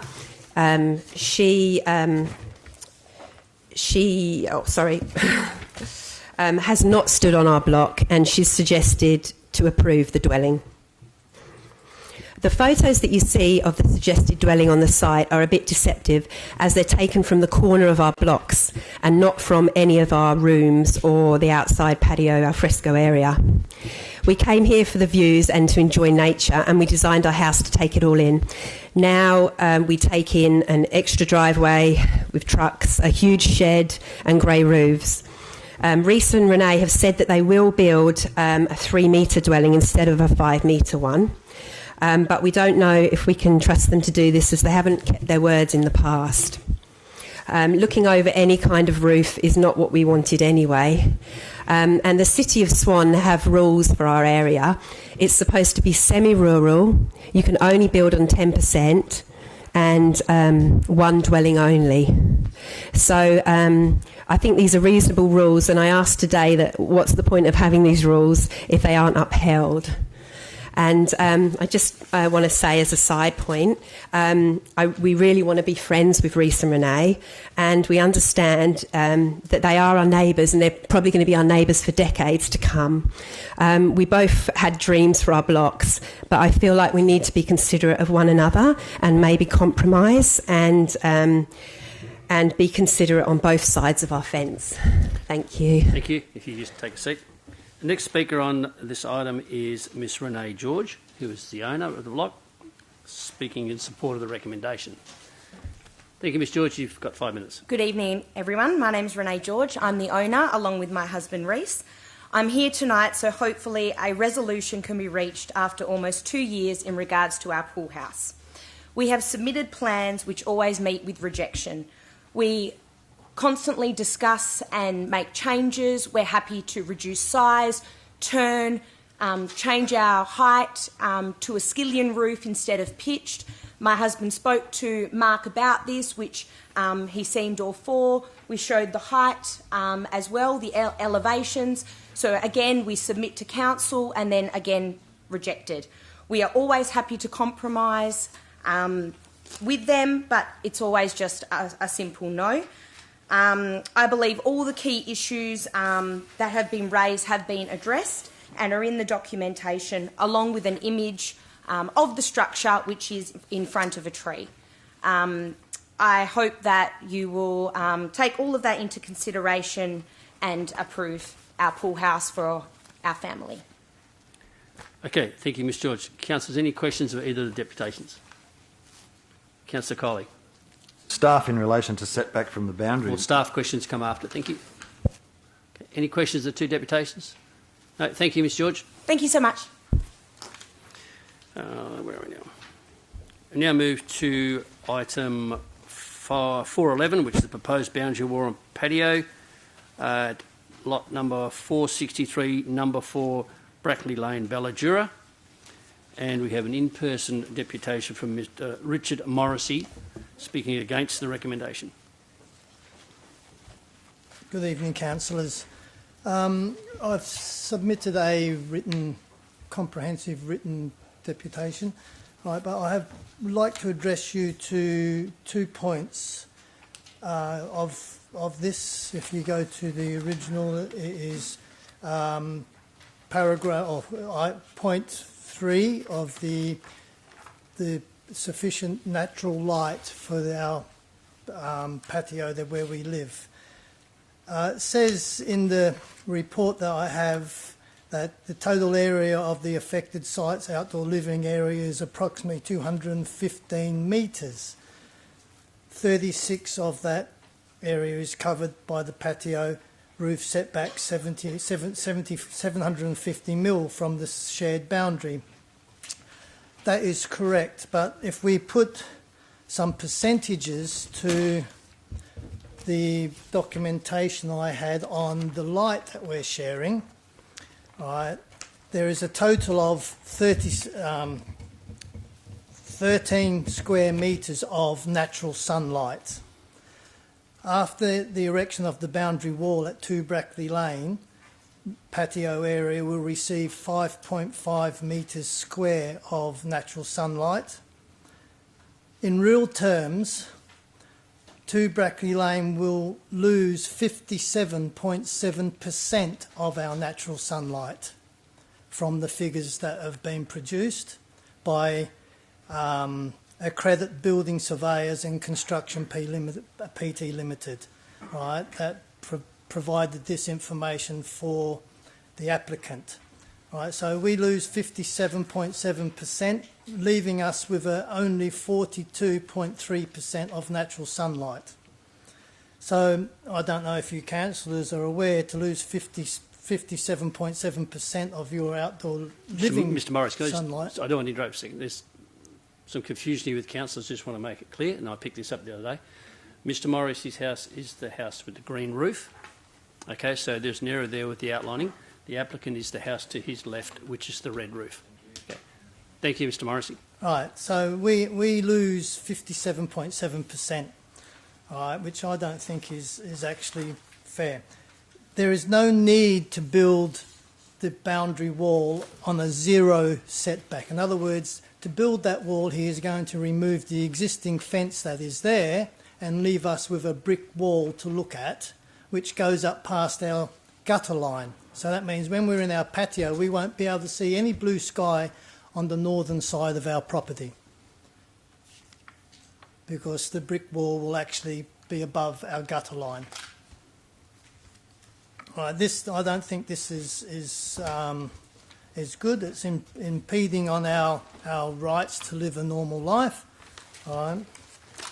I have no objections. We have no objections to a boundary wall if it was to be set back on the other side of the fence, and there are other alternatives for the boundary wall once it gets up to 1.6, where we have no objections to a wall being 1.8 or even 2 metres high behind the existing fence line, and from there they can construct a skillion roof to raise their patio level higher, which would still allow us to receive the natural light into our patio. He made a comment that we did not respond to him. No, we didn't, because as I looked at it, being a former builder myself, 50 years in the trade, it's a planning problem, so I dealt directly with planning with our reply. All right, thank you for your time, and I look forward to hearing from you. Thank you, Mr. Morrissey. Just before you disappear, any questions of Mr. Morrissey, councillors? Thanks, Mr. Morrissey. Oh, sorry, Councillor McNamara. Just one question, Mr. Morrissey. How far back do you think that wall at the other side of the fence should be? Well, when we constructed our patio, we were also told that we had to set back 800 millimetres or 85 centimetres from the boundary, so that we didn't restrict any light on the property next door. Okay, thank you. And we complied with those regulations. Thank you very much. Thanks, Mr. Morrissey. Now I go to 5.2, which is the naming of parks at Clementine Estate in Upper Swan. And we have a deputation from Ms Kerry Rowe from the Upper Swan Ratepayers Association against the recommendation in support of the proposal. Thank you. Ms Rowe, you've got 5 minutes. Good evening. My name is Kerry Rowe, and like many other residents, I have lived my whole life in Upper Swan. Thank you for allowing me to speak. I represent the Upper Swan District Ratepayers and Residents Association, who would like you, the councillors, to vote against the officer's recommendations on the issue of park names in Clementine. Our proposed park names highlight the historical residents, pioneers and landowners, and more than that, they highlight respect for and celebrate their contributions to early life in Upper Swan. The park names would be a positive tribute to them. They were hard workers. They had it tough. No scheme water, no electricity, no public transport, no money, no fire service, except for themselves as volunteers. They were subsistence farmers from the 1940s and earlier. We felt the proposed names met the requirement of Landgate Advice, which states that the naming of parks is an appropriate way of locally recognising the history of the area. Nobody knows the history of Upper Swan as thoroughly as the current residents. Through this input, we felt we would be more connected to this new development and would help connect the new residents to the current residents. We are aware that the preference is to name parks after the adjoining roads within the City of Swan. However, we have noted exceptions to that rule. There was no consultation or collaboration with the developer and the City of Swan when Stage 1 and 2 roads were named, so the opportunity was lost to them to have them named for our historical residents. The new fruit names in Clementine, supposedly named using an agricultural theme, do not recognise the history of the area and makes a mockery of our history. One would question who would like to live in Prune Lane or Pulp Street. The vast majority of the fruit after which the new roads are named were never ever grown in Upper Swan area, and in fact many are new fruits. Historical family names have been used for roads in Ellenbrook and Naverley, but not in Clementine, due to the lack of consideration for the existing local community when planning was commenced. We are prepared to submit documentary evidence to support the park names. The current long-term residents are keen to have some positive and enduring and constructive input into what is happening in our area. The new Clementine development has had a huge adverse effect on our standard of living, our health, our lifestyle, and with 16 months of continued dust, noise, traffic, roadworks, power outages, and no end in sight, immediately in front of us on Apple and Orange Street, it is not easy to live there. The officer's recommendation that plaques or signage be erected at the parks will not suffice as an alternative to the proposed park names. This would be an invitation to vandalism. It would undervalue the contribution of these early farmers in all aspects of the family life in the City of Swan, especially in Upper Swan. Obviously, we would prefer you to vote for our names. However, rather than refuse our proposal, we would be prepared, if possible, to put this matter on hold until such time as we can prepare more documentation. Time is on our side. Satterley is responsible for the maintenance of the parks for at least 2 more years before they are vested in the City of Swan when they would be named, and Satterley has given their approval for that proposal. Some of the councillors sitting here today, this evening, would know my father, the late Doug Kendall. He and the early settlers did not ask for recognition, but they are a significant part of the history of Upper Swan. Thank you, Ms Wright. Any questions? Councillor Richardson, you were first. Thank you, Mr Mayor. Thank you very much for that really interesting information. Having grown up across the road from Arthur Royce Park in the Barossa, again, knowing that it's named after a significant contributor to the Barossa, I can understand where your concerns are. Do you have the proposed names that you're looking at for those 7? Was it? Is it there? Page 359 of the report, Councillor. Thank you. Would you like to tell everyone any? I don't have them in front of me, I'll read them out then. Thank you. A lot of them have come from my father's, had his oral history taken, and it's in the Batty Library and it's in the City of Swan Library. Lovely. And the history of the whole area. This is only stage 1 and 2. It's going to go on for 20 years, and we want reference to the Swan Research Station and a lot of other history. But newcomers don't have that history. And if you don't use me before something happens to me and other people, you're not going to get it. Thank you. Councillor Johnson. Oh, yeah, thank you, Mr Mayor. So on page 359 we have the names that you are proposing, is that right? So Payne Park and so forth. What are the names that are being proposed by Landgate or the developer then? The developer said only that normally they are named after the street, but speaking to Satterley today, they are very, very supportive of our recommendations. All right. So we have spent meetings already with Satterley. And you said earlier there was a place called Prune Lane. Yes. Is that right? And is that an existing road or is it a to be constructed road? It's existing road. The sign's up there already. I've just typed it into Google Maps because I wanted to be sure of it. So Prune Lane. So it's not yet constructed then. It's Well, it is there because it's only stage 1.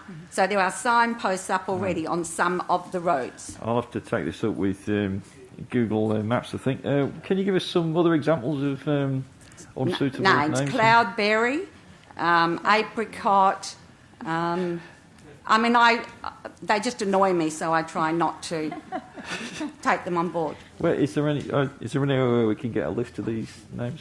If you go onto the Clementine website, they're all there for you to see. Okay, right. Thank you very much. Councillor Henderson. Thank you. Thanks, Kerry. A great presentation. How long would it take to be able to gather some historic information that might aid the application to be able to get a better outcome, hopefully one that's a little bit more logical? Well, it was easy to do dads, as you can imagine. I imagine it would be, yes. I've got that. But a lot of these people are not there. I could go down to All Saints Church, and a lot of them are buried at All Saints. 1 or 2 months? I would say so, yes. Okay, yes. Great, thank you. Other questions? Thank you. Okay, just one last one. Yep. Do you know how many parks Councillor are going Johnson, if you could turn your microphone off, please. Sorry. In stage 1 and 2, I think there's 7 or 8. Yeah. But there will be many, many more, because there's After about, that. 15 stages or 20 stages. Yes, all right, thanks. So there's lots of other opportunities. So you're looking at the other stages as well? Yes, yeah. And people who own that land, because these didn't come in late. These people all own the land from the 1940s or earlier. Yeah, So okay, yeah. some of their names would come up in further yes, ones. I understand. Okay, thank you. Thank you. Thank you, Ms Rowe. Next item is 5.4, the proposed duplication of Nangarrow Road from Henley Brook Avenue to Edgerton Drive. You received written deputations, 4 of those councillors. There are no in person. In that case, it takes us to Part C and C 1.3, which is Councillor Colley's motion to invoke the sunset clause for further capital expenditure. Councillors, note that this matter is currently a public item. Should Council wish to discuss any confidential information, for example, contractual arrangements, the meeting will need to go behind closed doors. First speaker is Ms Francesca Irwin.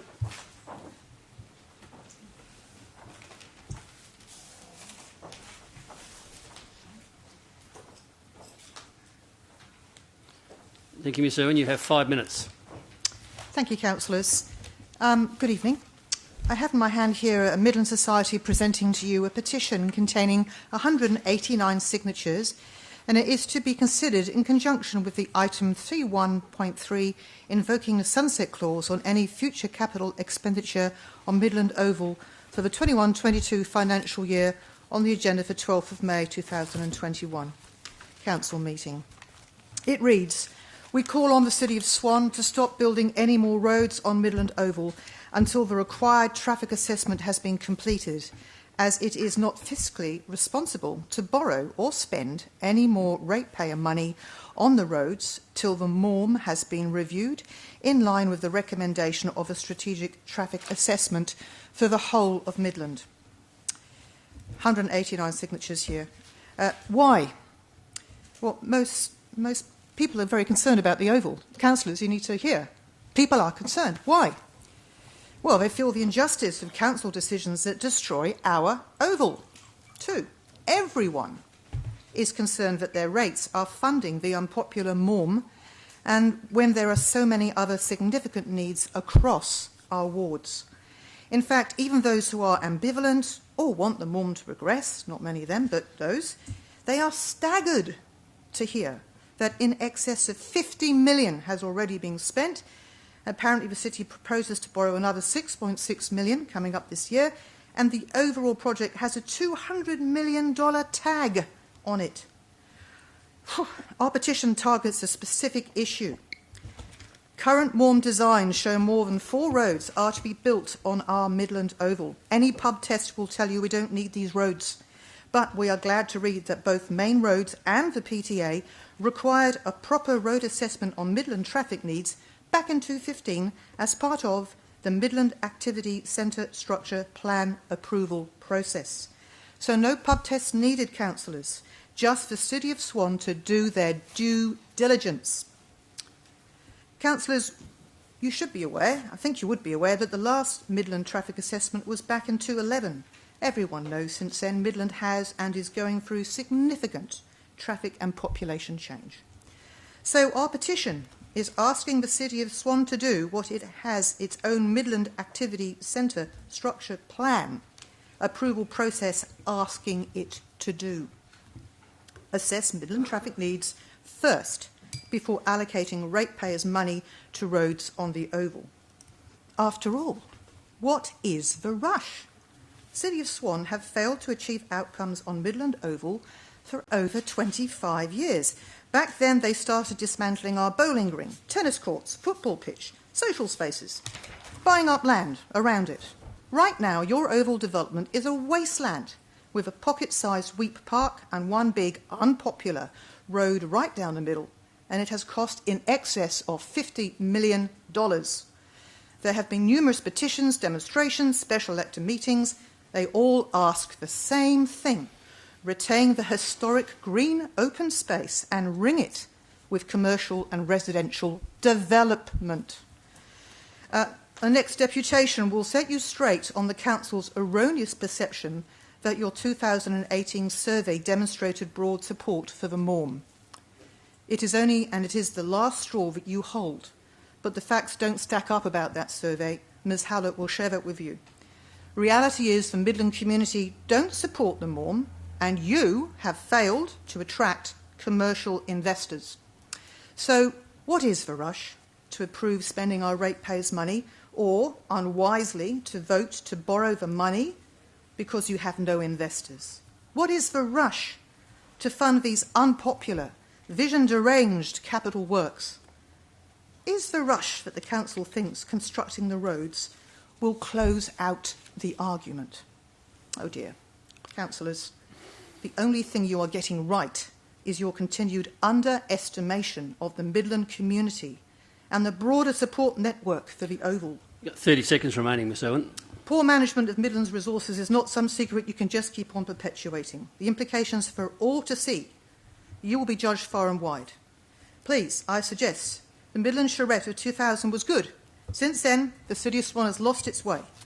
Poor decision-making from a prior era, moribund, stubborn unwillingness to review and change its strategy, captivated by legacy of those who have gone now. You should know better. The ones that are left here, sadly refusing to engage with the overwhelming expectation of the community. Thank you, Ms Owen. That's your 5 minutes. Thank you.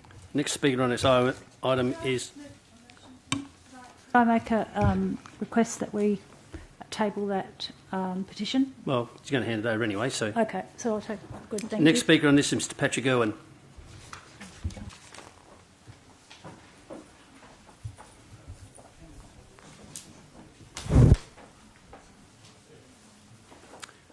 Thank you, Mr Irwin. You too have 5 minutes.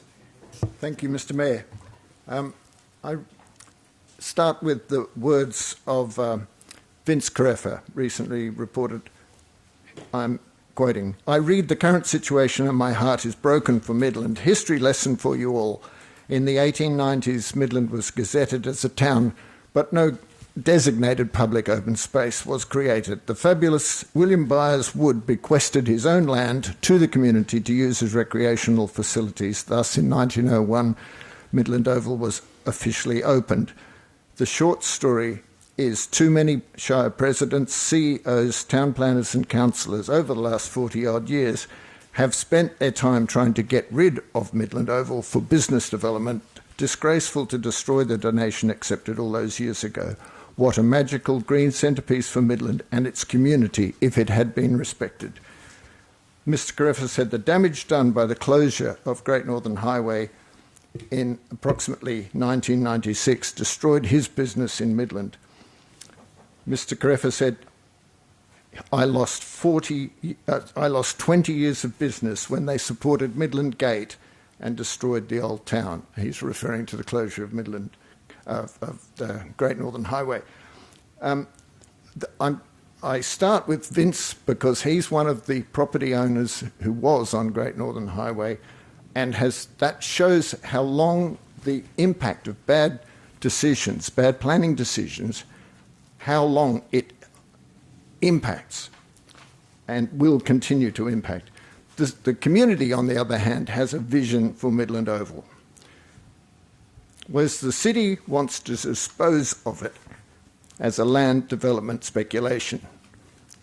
there would be no control on the outcome. You sell land off, what happens, it's what the developer wants to do with it. Let me just tell you what I see as a basic principle of urban design. When you have a terrific asset of great community and recreational value, you might well redevelop it or build on it in the sense that you enhance it, you celebrate it, you hug it, you embrace it. You don't build all over it, and you don't build roads all over it. Our Central Park does not require roads across it. And how much is it going to cost us to get rid of the road that's already been built? This is ridiculous. What will enhance Midland Oval is that it is improved with tree planting, good design, water features, bandstand, change rooms, and retain the definition of the velodrome around the cycle track around the outside. And an example of a wraparound site, the vision that the community, the sort of thing that the community has. One example is the Royal Crescent in Bath. Now, this was established in 1774, which is around the time Captain Phillip was getting ready to sail out with the first fleet. Now, it embraces a park which is about 5.5 hectares. It's about the same size as all Midland Oval land was. Now, you can look this up on Google Earth. I'm not making it up. It's known as the jewel in the crown of Bath, which is a city famous for its high-quality architecture. This is the jewel in the crown. This is the sort of development we could have around the Oval. High-quality, good design. We could have a mix of retail, residential. We could have an integrated, mixed-use, exciting, vibrant Central Park. Think of the value of Central Park to New York and then tell me, do we not need the same sort of thing in our own regional urban centre, which is what Midland is? Why are we treating it like a slum? Got 30 seconds, Mr. Owen. Well, I think I'll leave it there. Thank you. Thank you. Not yet. Next speaker on this item is Ms. Sarah Howlett.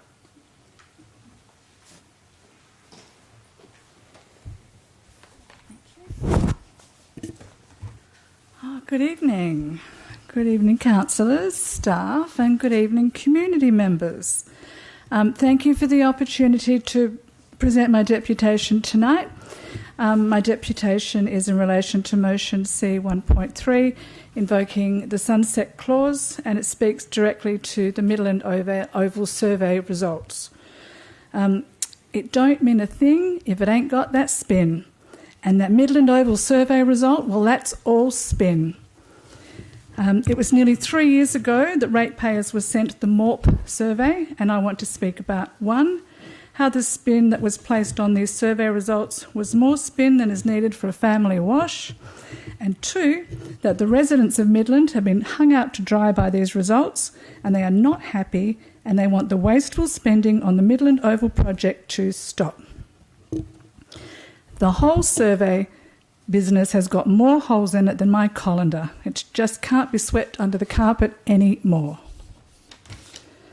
Through the wisdom of hindsight, it's clear to see that from the outset, any survey result was going to be spun to support the MORM as adopted by Council in April 2018. The MORP survey was mailed out to all ratepayers, some 65,000, in early June 2018 at a cost of $49,000. And whilst that is a lot of fairy bread, the opportunity to complete the survey was welcomed. Well, by some, but not all, as the 12.9% return rate showed. 12.9% return on 65,000 surveys sent out. Midland itself has a home owner occupancy level of about 46%, so it's fair to assume that about 50% of Midland's population live in rental homes and are therefore not ratepayers. That means they did not get the option They did not get the survey sent to them. So 50% of Midlands residents could not participate in the MORP survey. Yet, after some considerations, the City did agree to allow the residents to request a survey be sent to them. How the City spun the 12.9% response rate as significant and exceeding similar survey responses undertaken by the City in the last 5 years is pure publicity hype. Let's iron that out. Back then, I questioned that response by asking the City to advise which other similar citywide surveys have been undertaken to form this success rate comparison. The answer provided was the Guildford Heritage Submission, townwide, and the biannual local government elections. While the Guildford Heritage Survey return rate was 33% and voter participation in the 2017 City of Swan local government elections was 32%. You can see that the MORP response rate was nowhere near these comparisons, so no matter how you cut that cake, that 12.9% does not exceed 33%. That's pure spin. So just how much did the people of Swan want the MORP? It's time to clear out the cobwebs and air some dirty laundry. In addition to the survey, the community were provided with an opportunity to submit a written response. A total of 86 written responses were received. Wow, 86. That does sound like a lot of people really took the time to write in, and you're right to think that. However, an overwhelming amount, 90.7%, were in objection. Of the 86 written responses received, 78 objected, 8 supported. Clearly, the written receptions were significant and exceeded the survey responses, yet they barely rated a mention.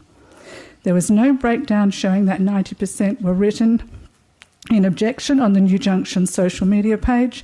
Instead, as you can see in the handout that I gave you earlier, it just states 86 written submissions were received. Now that's more spin than my front loader washing machine does. So where are we now? If you believe the MORP survey spin, then 60% of the respondents wanted the MORP. But where are they?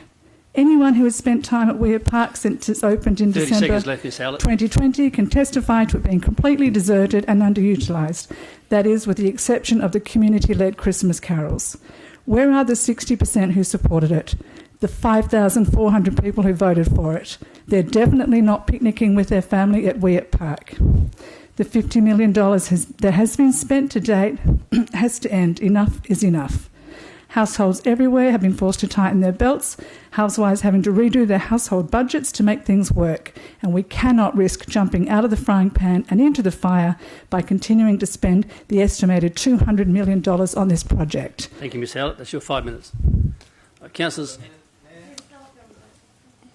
Well, perhaps if Ms. Howlett dropped all the one-liners, she would have got her presentation done a whole lot quicker. How long have you got left, Ms. Howlett? About 5 seconds, 10 seconds. 10 seconds, right? I'll give you 10. Beautiful. We need to give the MORP or the MORM or whatever the acronym for the Midland Oval now has a clean sweep. We have to put it to bed what's already happened. It's done, it's dusted. It's time to stop the spin, stop the waste and stop the MORM. It's time to invoke the sunset clause. This housewife's had enough. Thank you. That was 17. Councillors, questions of the presenters. Councillor Scanlon. Oh, it's actually for Mr. Irwin. Okay. Thank you very much. Through you, Mr. Mayor. Mr. Irwin, I'd just like to ask you about something in your presentation. You mentioned that the land was bequeathed to the City of Swan by Mr. Byerswood.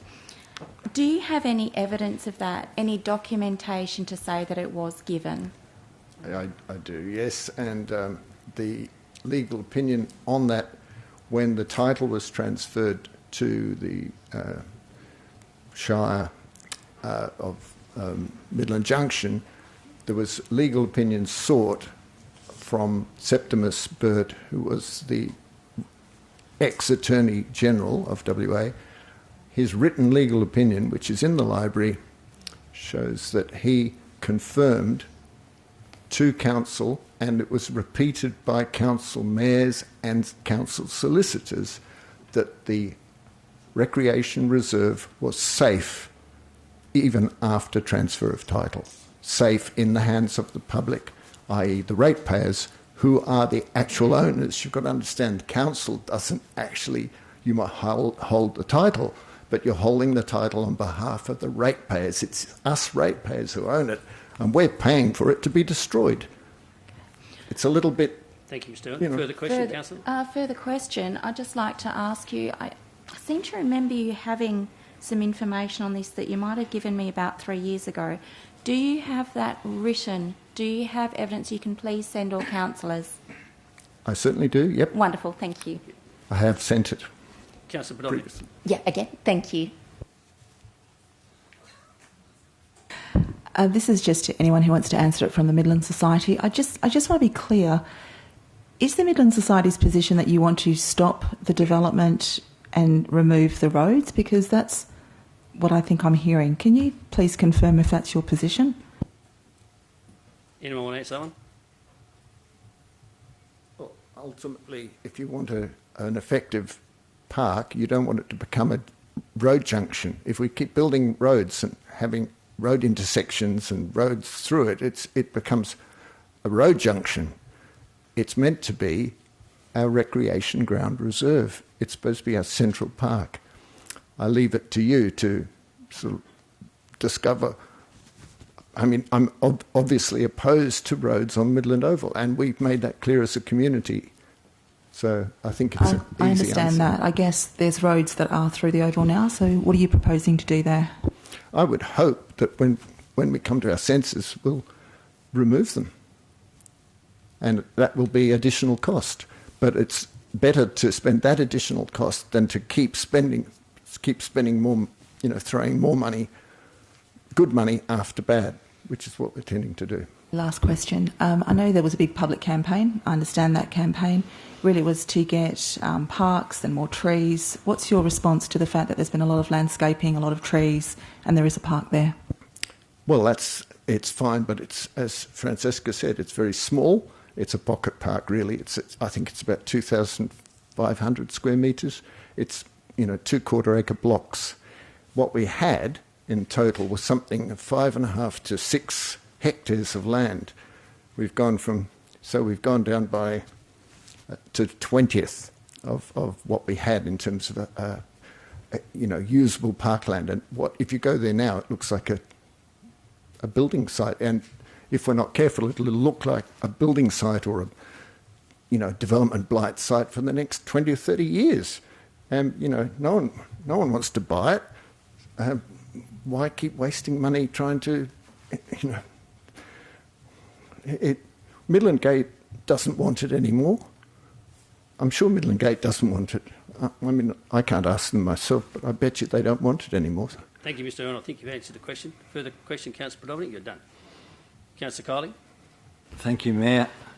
Mr. Owen, are you aware that my motion is not to stop the Midland Oval development, and it's simply just to pause and allow council time to look at other options to fund Midland Oval going forward? I certainly am aware of your motion, and I support it because it must be. I think the whole situation needs to be reviewed, and the whole situation needs to be looked at objectively, strategically, and creatively, and that includes holding on the roads, not wasting any more money, creating a untenable situation. To follow on, what do you understand of the contract between the council and the ratepayers, which has been created by the business plan? What do you understand that is actually saying in relation to my motion? Well, in terms of the business plan was put out, and it showed various columns of money for different approaches to the MORM. So it was a series of different options, but all involved getting rid of Midland Oval. There was no option shown for keeping Midland Oval. So it was a kind of, support these different development options, but there was no development option for enhancing Midland Oval and keeping it as a central park. So it was a kind of a survey where you had to just tick a box, ultimately, to get rid of Midland Oval. There was no other option. Thank you, Mr. Stewart. No other questions, councillors? Thank you to all the three presenters. Thank you for your time.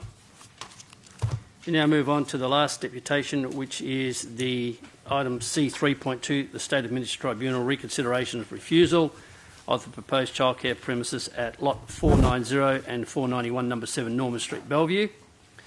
Again, councillors, if they need to discuss legal advice or so on, then this motion discussion will have to go behind closed doors as well. And the first speaker is Ms Diane Arvino of the Bellevue Resident Ratepayers Association. Thank you, Ms Arvino. 5 minutes. Thank you. Good evening, Mr CEO, Mayor and councillors.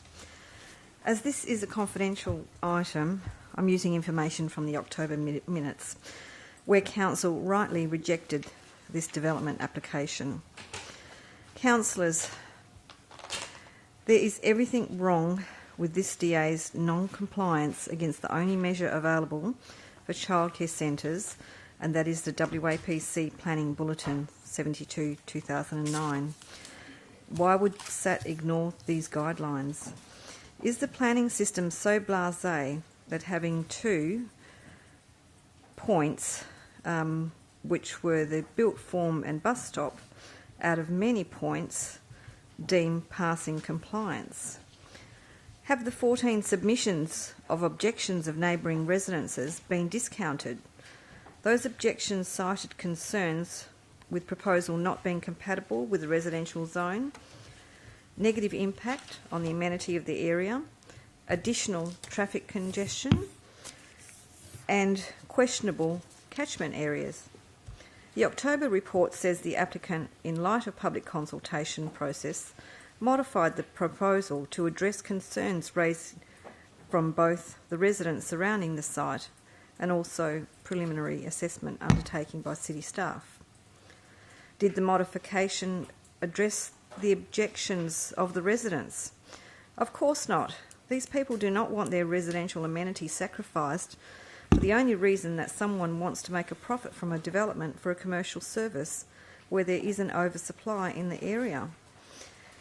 301 new traffic movements per day, 7 a.m. to 7 p.m. weekdays and 7 a.m. to 6 p.m. Saturdays is unacceptable impact on residential amenity. I conducted a survey of 12 long day care centres last October and followed up again this week and did send each of you a copy by email. This survey revealed that there are currently 250 vacancies within 6 kilometres of Norman Street, and once the nearly completed childcare centre on Clayton Street, Bellevue, near Bunnings, with 120 places, begins operation, there will be over 350 vacancies.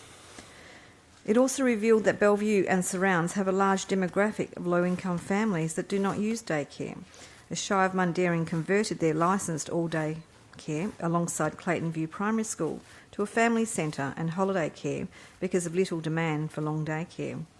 These are real statistics which are more credible than any projections from graphs. So approving this DA will exacerbate the oversupply situation and cause financial pain to other centres, triggering reduced service as they will all be vying for the same catchment of clients, as we do not have any new large developments which will provide new clients. Those from out of area are already using a particular service, and the new Clayton Street service will have capacity to cater for any new clients. The President of the Australian Childcare Alliance of WA viewed my surveys and commented, "I believe SAT is not following the intended guidelines when approving services. Looking at the vacancies that exist now and the future projection, I don't believe having another service will benefit the families or existing services. We already have a workforce shortage and this will create another issue for the industry. I agree if there is an area where parents cannot find a placement for their child, then I believe it warrants the construction of another service. In this instance, there seems to be too many services in the area in question." The reasons Council rejected this DA last October still stand. Nothing has changed. Thank you. Thank you, Ms Arvino.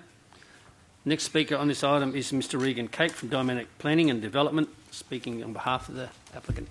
Thank you, Mr. Cake. Good evening, Mayor and Councillors. My name is Regan Cake from Dynamic Planning and Developments, and we're here to speak in support of the proposed childcare centre at 7 Norman Street in Bellevue, and request that Council resolve to approve the development at next week's Council meeting. Due to the matter being within the SAT forum and legal advice being obtained with regard to the proposed recommendation, we understand that the matter is confidential, and as such the deputation tonight is just going to speak generally to the appropriateness of the development as opposed to the contents of an agenda report. In October last year, a previous iteration of the proposed development was considered by Council, where it was resolved to refuse the development for 3 reasons, being: first, the proposed development will cause a detrimental impact to the amenity of the surrounding area. Second, the proposed development will cause increased traffic issues for the residents of Norman and Blackburn Street. And third, an oversupply of childcare centres will result in a diminishing level of service to the community. Following that decision, we sought a review in the State Administrative Tribunal and attended a mediation where the concerns of Council were conveyed to us through the Council's appointed representatives. The concerns with the proposal that were conveyed to us included that there was a perceived public objection to the proposal, that the demand or lack thereof for the proposed childcare centre may negatively impact on other centres within close proximity to the site, that there were concerns around the design of the parking area, that there were concerns around the impact of noise and the associated acoustic amelioration measures proposed, and that the design could be improved by modifying the proposed landscaping and fencing abutting the street. We took the concerns of Council on board and resolved to modify the proposal and provide additional information to demonstrate that the proposed development is appropriate for approval at a reconsideration by Council. The additional information provided to councillors included 9 letters of support for the proposed development, a childcare needs assessment which examined the demand for the centre, additional traffic and acoustic technical information, and amended plans addressing modifications to landscaping, fencing and parking. It is assumed that all of this information has been provided to councillors within the agenda report, but we would be more than happy to forward any of this relevant information if it hasn't. In reviewing the additional supporting information, it becomes apparent that the proposal has appropriately responded to the concerns of Council, as we have demonstrated that, firstly, there is considerable community support for the application, despite the prior objections lodged, and it is considered that those do not represent the views of the broader community. Second, there is sufficient demand for the proposal, with the centre not likely to impact other adjoining centres as demonstrated in the childcare needs assessment, and as such, it is considered to improve the level of service available to the community by creating choice for residents. Third, the proposal will not negatively impact the amenity of the area, with parking being able to be accommodated on site, traffic numbers well within the capacity of the surrounding road network, and noise well below levels allowed in the relevant noise regulations. And finally, the modifications to the plans result in a development that is consistent in scale and amenity to the surrounding residential dwellings. In light of these points, the prior reasons for refusal noted by Council are now no longer relevant to the revised proposal, which suggests that approval for the development is warranted. In conclusion, it is considered that the development is entirely consistent with the applicable planning framework at the subject site, and through the SAT process we have been able to work with the Council's representatives to present a revised proposal that addresses the prior concerns raised by Council. With this in mind, it is kindly requested that Council resolve to approve the development at next week's Council meeting. Thank you. Thank you, Mr. Cake. Councillors, any questions of either of the presenters? Councillor Richardson. Thank you, Mr. Hare. Just a quick question. I just wonder if you could recap, please, in some more detail how the childcare needs and assessment was conducted and what the results of the community response was. So with regard to the childcare needs assessment, we engaged a company called Business Demographics, and what they do is they define, I guess, a trade area for the proposed centre. They review other centres within the vicinity, existing and proposed, examine the trade areas for those where there's overlap, population demographics, population growth, projected changes to all that sort of stuff, and I guess the output is then whether or not the centre actually has demand for it, and whether or not that demand is likely to detract from or pull students or children from other centres within the vicinity to the point that it's going to, I guess, impact them to the point of closure. And the findings of that was that there was sufficient demand or gap in the catchment area for the centre and the 62 places proposed. The gap, I think, was actually much larger than the 62 places proposed but it's all within the childcare needs assessment. With regard to the public support and the letters of support, our client, actually went to the community, door knocked, spoke to local residents around the actual location of the centre, and the result of that was them sitting down, chatting about it, and then providing a letter of support to us, which we then provided to councillors. And we were also approached by another member after the original refusal, Martin Chape, I think his name is, who said he was shocked that it got refused and was happy to support us, and chatted to us about what his perceived views of the broader community were as a previous member of the Bellevue Ratepayers Association. Another question there. So did you say you door knocked, and did you have like a survey, or how did you gain the responses, and how many responses were in support and how many weren't? There were 9 letters that were provided to us. One of them was from Martin Chape, so I guess there was 8 from the door knocking community service, or door knocking amongst the community.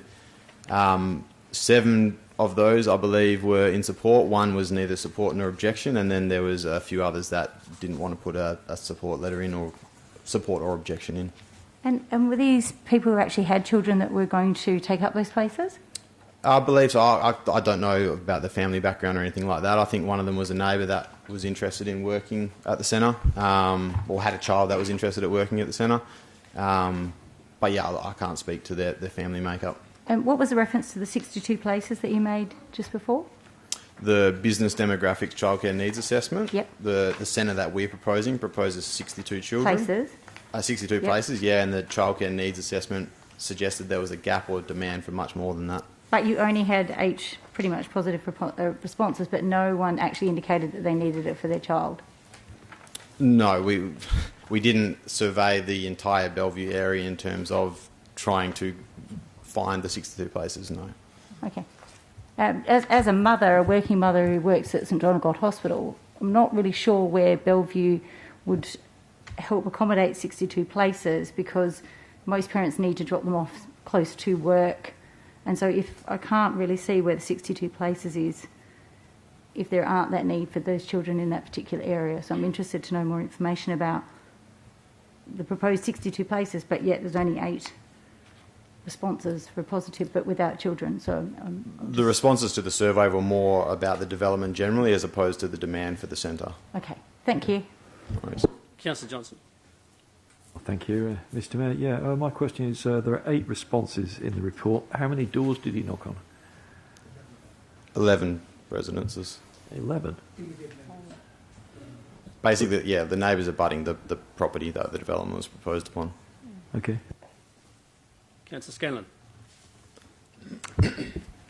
Thank you, Mr Mayor. I'd just like to talk to you about the report that you had conducted. So the report on page, it's on page 62 for me, it talks about the map of the local catchment area, and when talking about the childcare needs, it doesn't have the new development, the new childcare here, and that's a large capacity childcare. So the report isn't complete. It's the Brilliant Beginnings on Clayton Street in Bellevue is 120 places that have it's 0 occupancy at the moment. Owned by Sonus. Another Sonus in Woodbridge is 0% occupancy at the moment. I don't see this reflected in the report. I can speak to business demographics and see whether or not they considered that in their modelling. And if they didn't, I could ask them to respond as far as the likely impact of that centre. Yeah, that'd be great. And if they could update that impact in the report, that'd be great. Thank you. Councillor Richardson. Just another point quickly. Having spoken to Sonars recently, and they're the owners of both sites next to Clayton, and that one's not up and running as yet, when I inquired about childcare positions, it needs to be taken into consideration that currently all childcares will fill their positions with full-time children, and then there's generally no position left for staff who are on a permanent roster but changing rostering days. So once Sonars does accept, it's not even up and running yet. They're both not full, as Councillor Scanlon just pointed out. So that would be need to be watched in the next couple of months. So We've got that one sitting there empty at the moment, and Sonars is only just beginning at Woodbridge. Yep. Okay, thank you, Ms. Cake. Right, councillors, that's the end of deputations. We're now going to 6.2, which is officers' presentations. And Mr. Russell is going to have a... Would it be possible to take a 5-minute break? Instead of you only... Absolutely, councillor. We're more than happy to have a 5-minute comfort break. Absolutely. We just turn off the transmission meeting. Wants to give us some brief details on item 4.1, 2 and 3, and also 4.7. So, over to you, Mr. Russell. Thank you, Mr. Mayor. The Deputy Mayor is just leaving the room. So perhaps address 4.1 first, Phil. 4.1, councillors, look, one of the absolute truths of all the deputations you've heard now multiple times by parties for and against around this proposal is its long history. You've heard all the arguments, and this, in fact, in my observations, we're hearing a lot of the same thing repeated again and again. The salient fact is it's quite true. Even this iteration of the amendment was initiated originally by Council in April 2018. So that's 3 years ago, Mr. Mayor. So it's been with us a long time.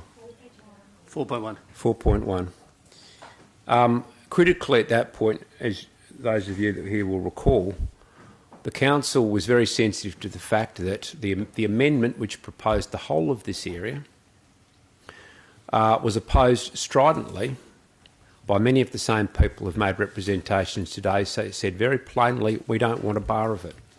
We don't want a bar of it. So when the amendment was initiated by Council, what the Council initiated was actually to strip out what would have been a whole precinct block of landowners, as you can see on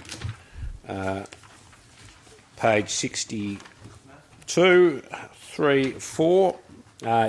That map, yes, thank you, Councillor Henderson.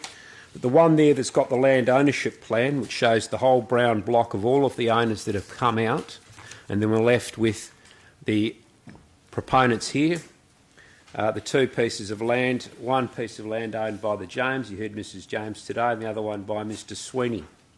And they're actually two lots with frontage to 2J Road and another one down there to Stoneville.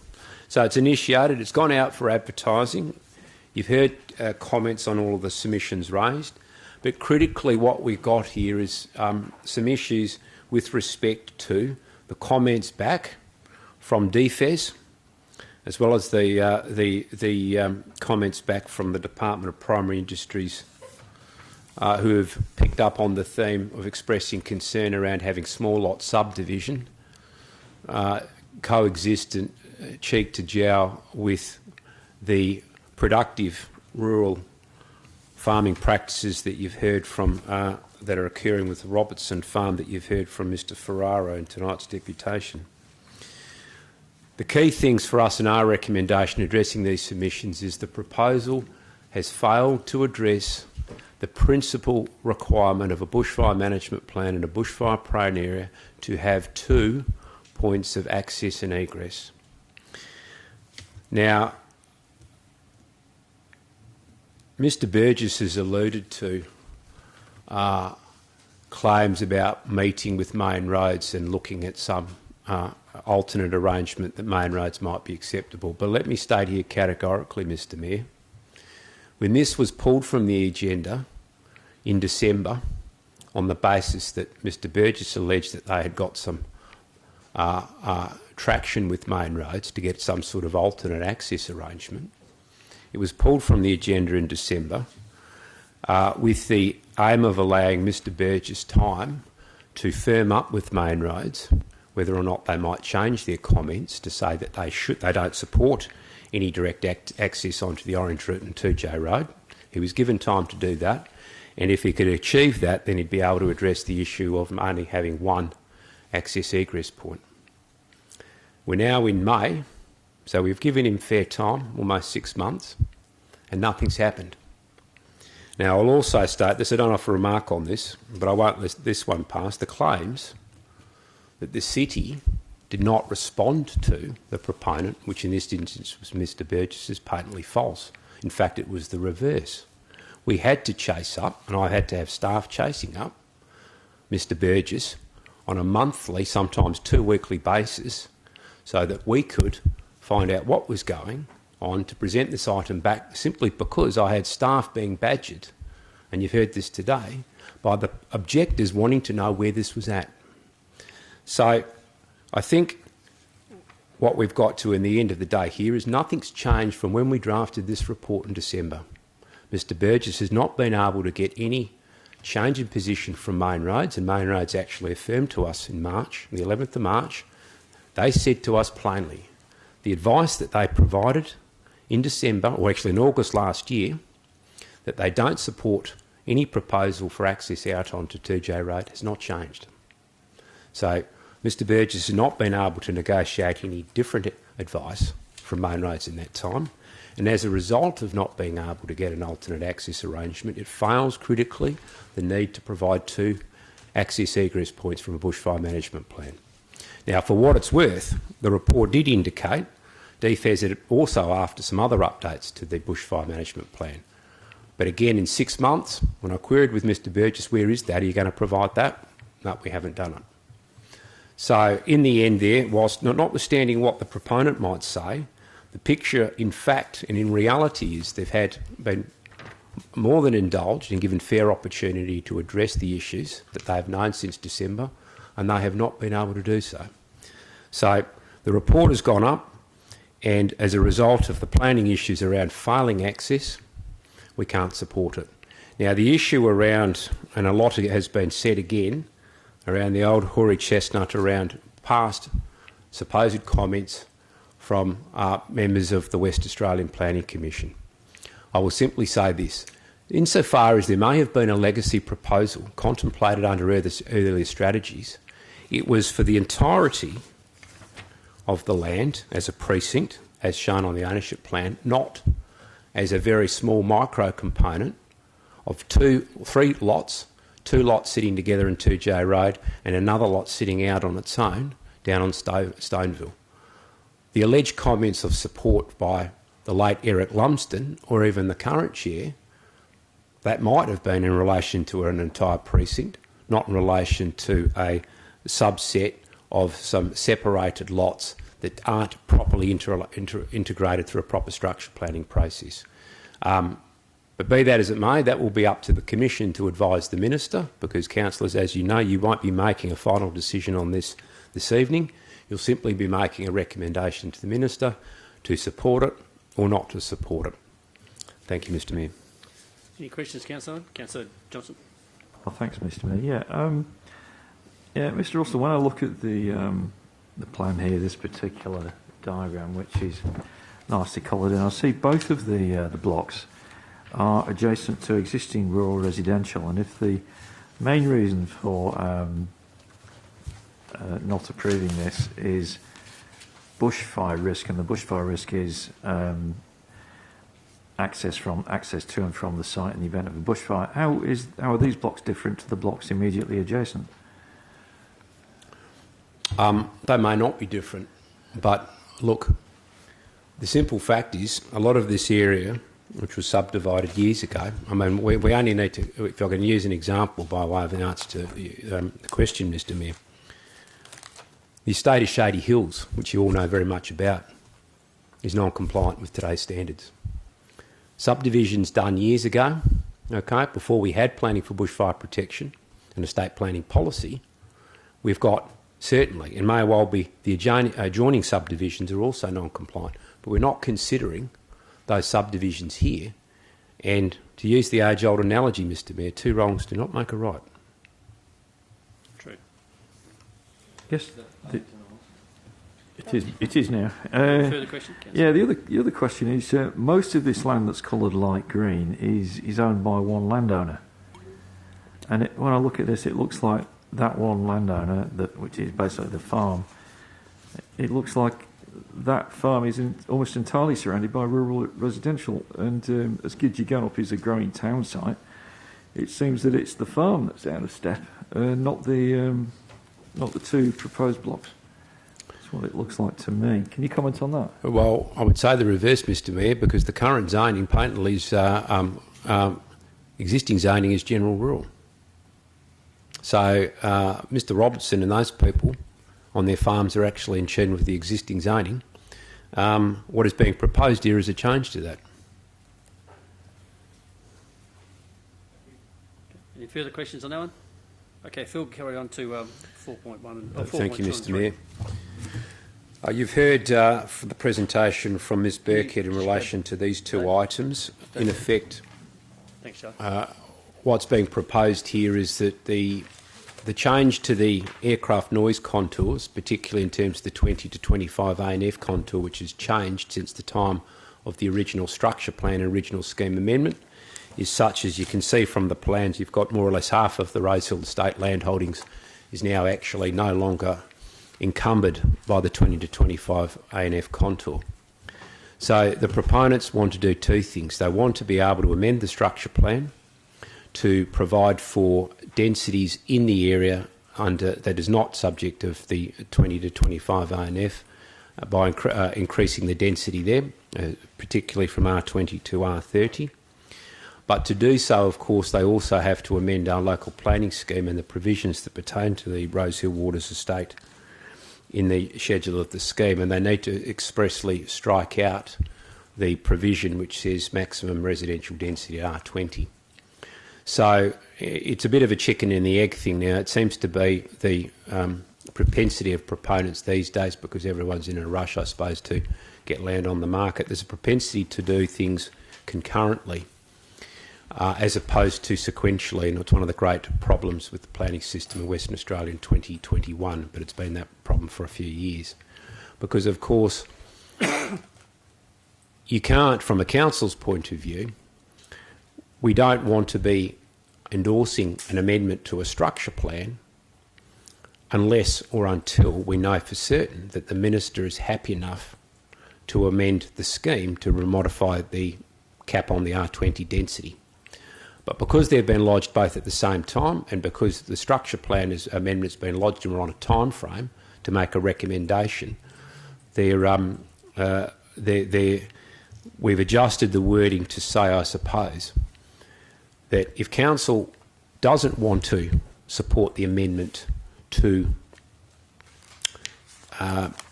modify the scheme provisions to amend the R20 cap, then it may not be mindful to support the structure plan. So they're interrelated, and we have adjusted the report to actually make the recommendation that ultimately it'll be the minister that decides whether or not to amend the scheme to remove the R20 cap. But if council doesn't support that, then you might say, well, council doesn't want to support the modification to the structure plan insofar as you might have density greater than R20. But if council is supportive of the amendment advancing, because in essence there's no reason to have the R20 cap now that the aircraft noise contours have been removed, then the council, if it's happy with everything else, can say, well, if the amendment is gazetted, then we're happy enough to support the structure plan modification. And if the amendment is not supported by the minister, then clearly there can't be any support for the structure plan modification. Look, it's a rather peculiar way that these two items have been presented by the proponent. I hope that makes sense, but I'm happy to clarify if there's any confusion around that. Councillor Henderson.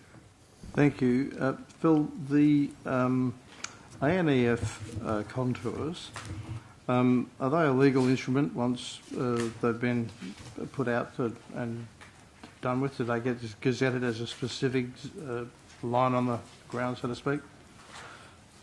The contours that sit within our scheme as part of a special control area, that is they're given effect by incorporation into our scheme as a special control. So, of themselves, no.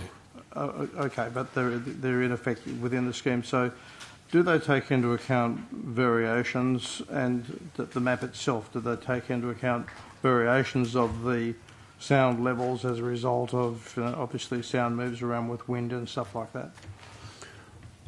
No, the contours are literally as you see them in the map. They'll say these are the contours, these are the outlines, and that's it. So we set our scheme against that. Thank you. Yep. Councillor Scanlon. Thank you, Mr Mayor. Mr Ross, I just want to ask you about the traffic. The presentation by Mrs Burkett, she answered my question about traffic by relating to the traffic modifications at the intersection of increased turning lane. However, that doesn't assist vehicles turning right off Queen's Road to go over the bridge into Guildford, and that's where a lot of the issues are.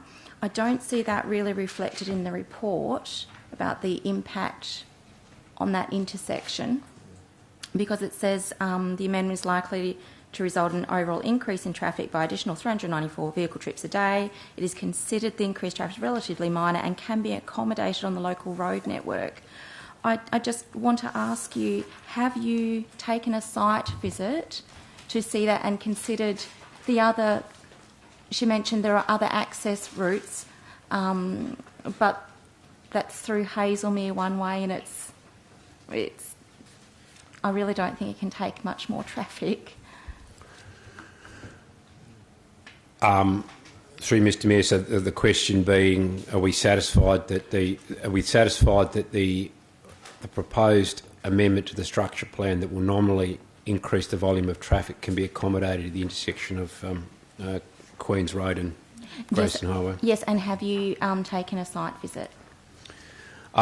Yes, I mean I dealt with the original structure plan in the original Rosehill Waters estate. I also dealt with the original structure plan issue with dealing with the need to upgrade Queen's Road in terms of the intersection treatment. I also recall the clear advice provided by Main Roads at the time in which the council made its decision that was subsequently found to have been an error to our great detriment and difficulty.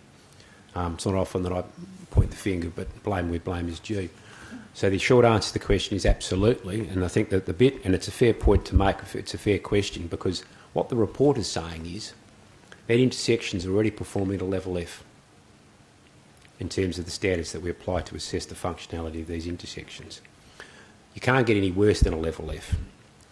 So what we're doing here is saying, yes, it's bad, okay, insofar as these ratings go, but this isn't going to make it materially much worse.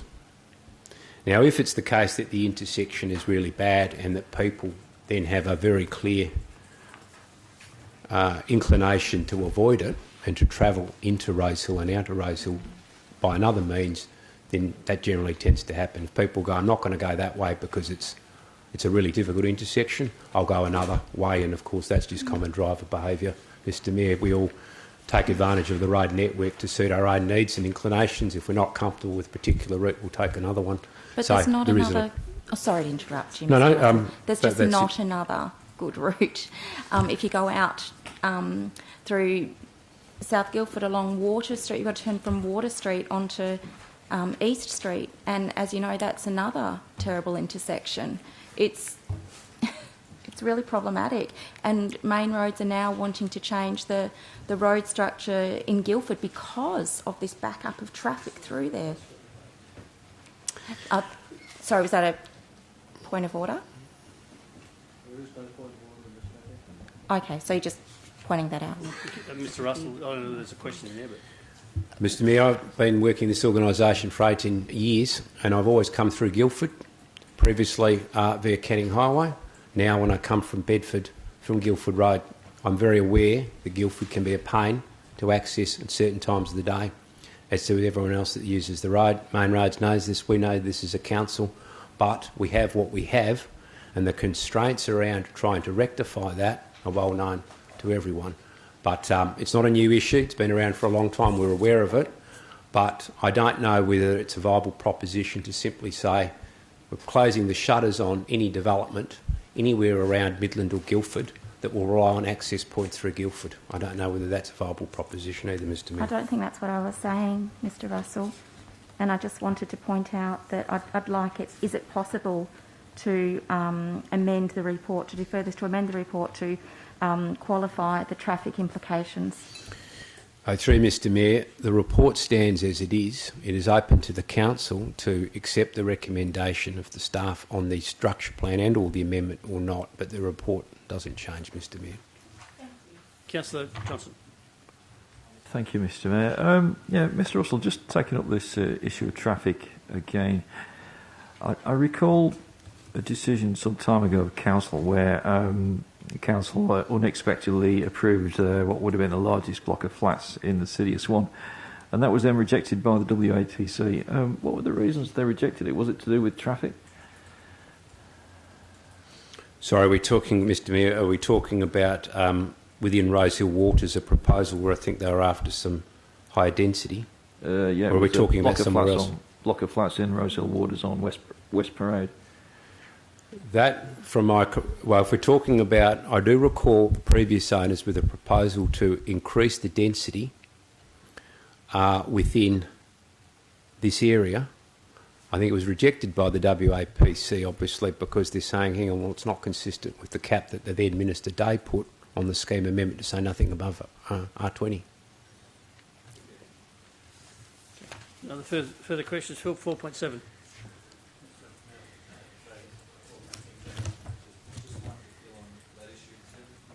Are you on these two? On the Rosehill Waters. Go on then, quick. Phil, are we looking at any other options to exit traffic, access egress out of that whole area? Well, surely there must be to the south some other way of getting traffic through. I'll probably have to take that question on notice and consult with my colleague, Mr. Caton. Look, I know, as I said repeatedly, the city's quite aware of some of the issues with that intersection. I could get an update from the appropriate staff as to what measures or alternate arrangements we might be looking at to rectify that, if any. I can't answer it tonight. The reliance on those two exits, east and west, is just ridiculous. We need to look at another option. Mr. Caton's got a comment, Councillor. Yeah, through you, Mr. Mayor. In relation to the Queen's Road intersection, as Council will recall, there was a separate report to Council specifically on that intersection, separate to the planning reports, and there was a range of options provided. As Mr. Russell alluded to, Main Roads had sort of given us some advice originally and then come back to the position that all turning movements had to be lane correct for 19-metre vehicles, so that caused some considerable redesign and made the required intersection, the upgrade, much more significant than it was. So work on that is progressing. We've got money on next year's budget. It's not a huge amount, it's $170,000, I think, which I think is the contribution that the developer made originally. So we're using that for some land purchases and some service relocations, and we're talking to Main Roads about them contributing some further money for the upgrade of that intersection. So it is progressing, but as Mr. Russell says, the situation we find ourselves in is the situation that we're in. And traffic, as has been mentioned by a couple of the speakers, traffic will find the path of least resistance, and it is difficult going through there. And people will. There's other ways. I know. I think some people go down. I think it's Higham Road and then turn right on Kalamunda Road at the light, so they can make the turn at the traffic signal. So I believe that's quite a common route as well. The issue that Councillor Scanlon raised in terms of the left turn not assisting the right turn movements, there will be some assistance because it will mean at the moment a lot of vehicles are queued up to make the left turn, but if those vehicles have their own lane, then the vehicles that are turning right will get to that intersection quicker, so there will be some benefit for the vehicles turning right. The Higham Road exit, there's a piece of land there. Who owns the military? Is it a military owned land? Can't we acquire land to go from Queen's Road straight to Higham? Because you've got to go. I can't answer that. But there's an opportunity to get it straight south off Queen's Road. Off West Parade, you mean? So bring it off West. Yeah, that's I guess a bigger. Yeah. To acquire a small piece of land to bring it straight down to Higham.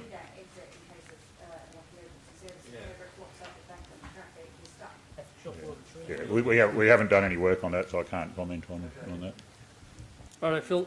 John will come back to 4.7, Phil. Thank you, Mr. Mayor. Look, 4.7 is in relation to the peculiar situation with the application to use the land as a restaurant. There's a couple of things worth noting around this and some additional information that I need to update the council on that's not in the report. The first bit, the suggestions here that they'd been previously advised that or they'd got necessary approvals. Look, I think it's important to note we're not denying the fact that what the proponents have is they've got an on-site effluent disposal system approved, and they do have a food premises licence.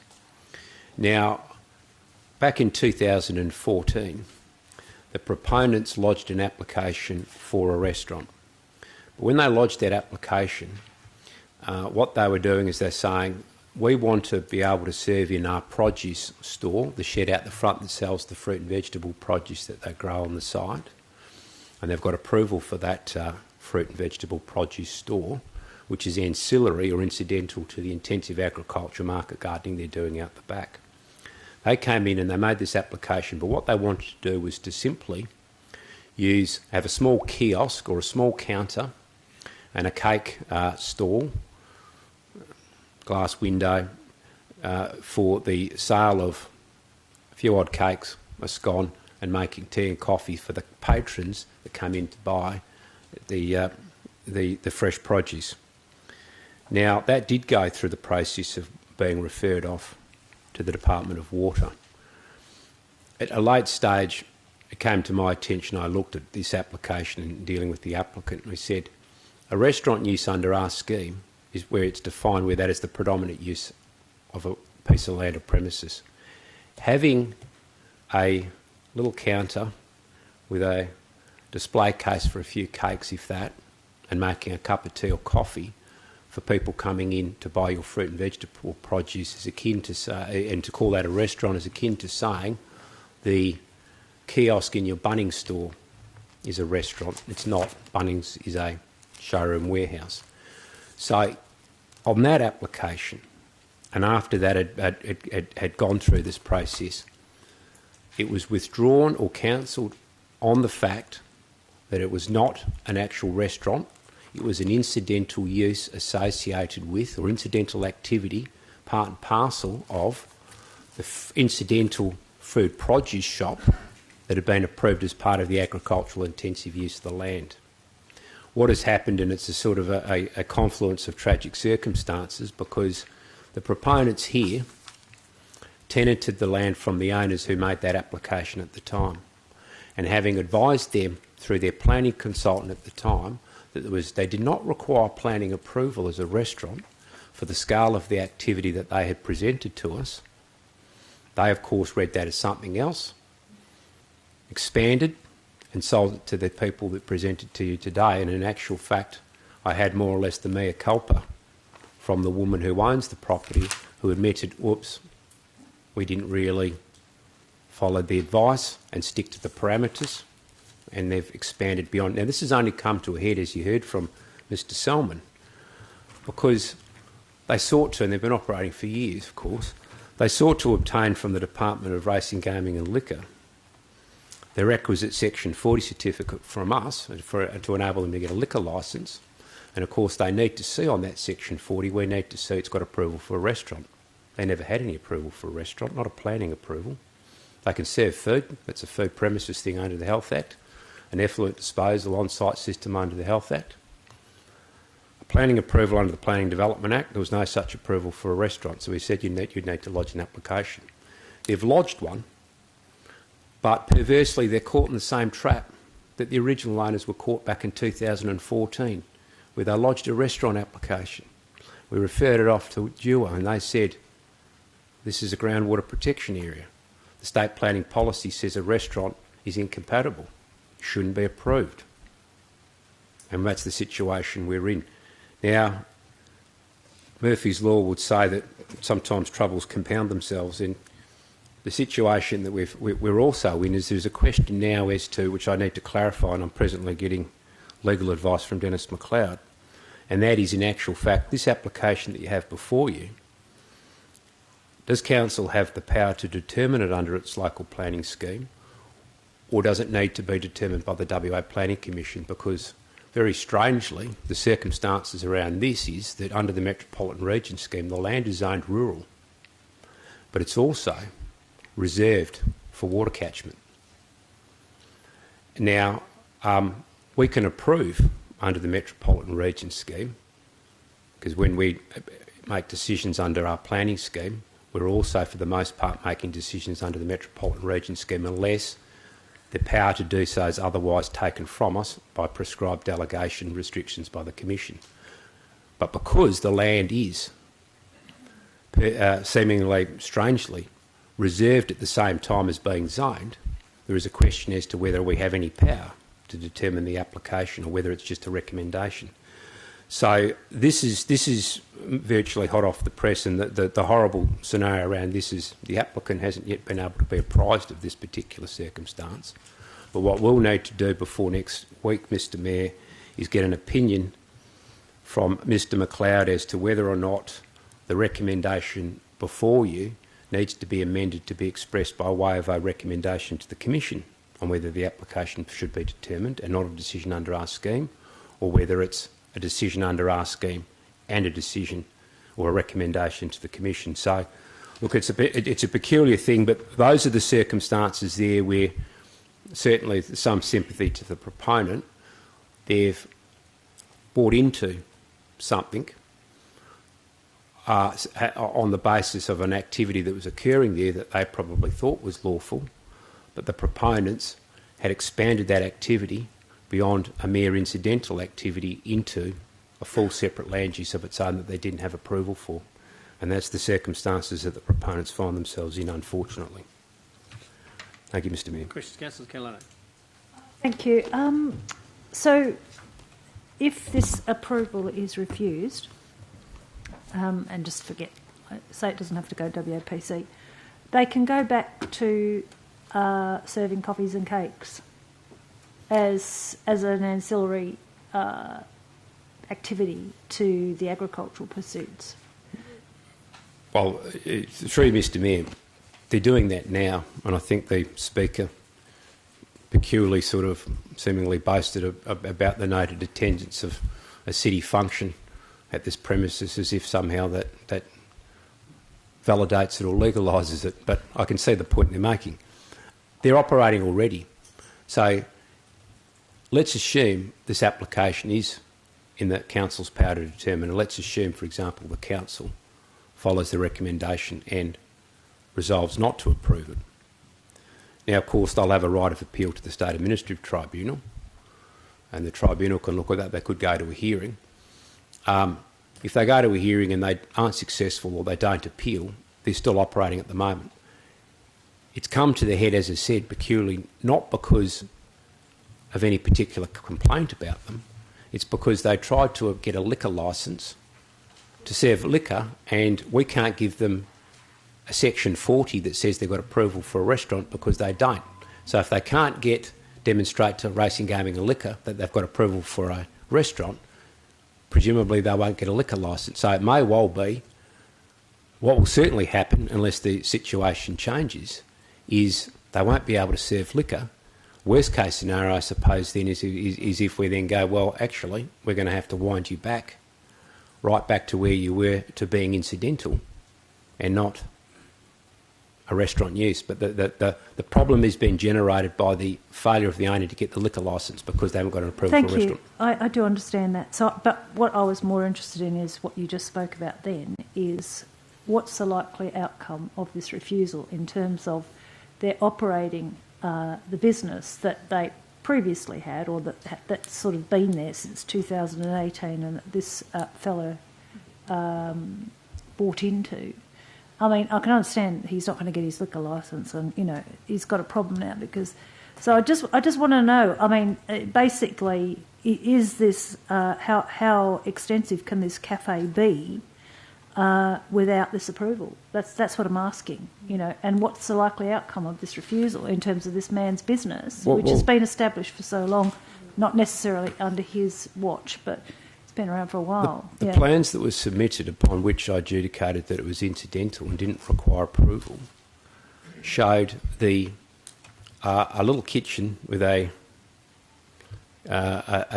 counter. It showed the fruit and vegetable produce stores within that building still there, and it had, from memory, three tables with maybe 2 or 3 chairs at each table. The proposal that you see before you, of course, is vastly greater than that. It's not only, there's no indication at all of any fruit and vegetable being sold within the old shed. It's all used for the seating. And then further than that, the seating goes out into the front area. So it's very easy, I can say, as a point of fact, what is clearly incidental is that they are selling predominantly from the shed, the produce, and they might have a few chairs and tables where they sell incidental coffees and teas. Having this as the major restaurant with people going there for the purpose of the restaurant and not to get an incidental coffee or tea or cream lamington with their eggplants or pumpkins or whatever is a different kettle of fish. Councillor Henderson. Thanks. Ms Russell, there's so much conflict in all of this. For instance, they're farming the land using whole lots of agricultural fertilisers and the like. So the point is that the conflict I see is with Dewar. Do they have a viable bore nearby the land? Have they justified their position in terms of potential pollution to Priority 1 water? As you know, that land all along there, lots of it's been farmed with lots and lots of agricultural activity. So I'd like to get some indication from Dewar around their argument that the Priority 1 argument stacks up. Through Mr Mayor, I don't think you'll get that. The simple fact is these agencies play a straight bat at some of these referrals, and it becomes no more detailed than simply saying there's a state planning policy that says in a Priority 1 groundwater protection area, a restaurant use is incompatible, and they say it's incompatible, and it's incompatible because you'll be having a large number of people, and they will be using an on-site effluent disposal system that will leach into the groundwater. So if he has a system that doesn't cause a detriment to the groundwater, which I alluded to earlier, would that satisfy you? I'll answer this. The poor woman who was the owner of this that rang up after desperately trying to contact the Office of the Planning Minister because obviously realised they're in a difficult situation with their tenant, I suggested to her, maybe you need to, and it's, I think along the lines that everyone's probably already got to, certainly the effluent disposal system that they have there, we'd already provided those details back to Dewar to say, this is the effluent disposal system. They said, no.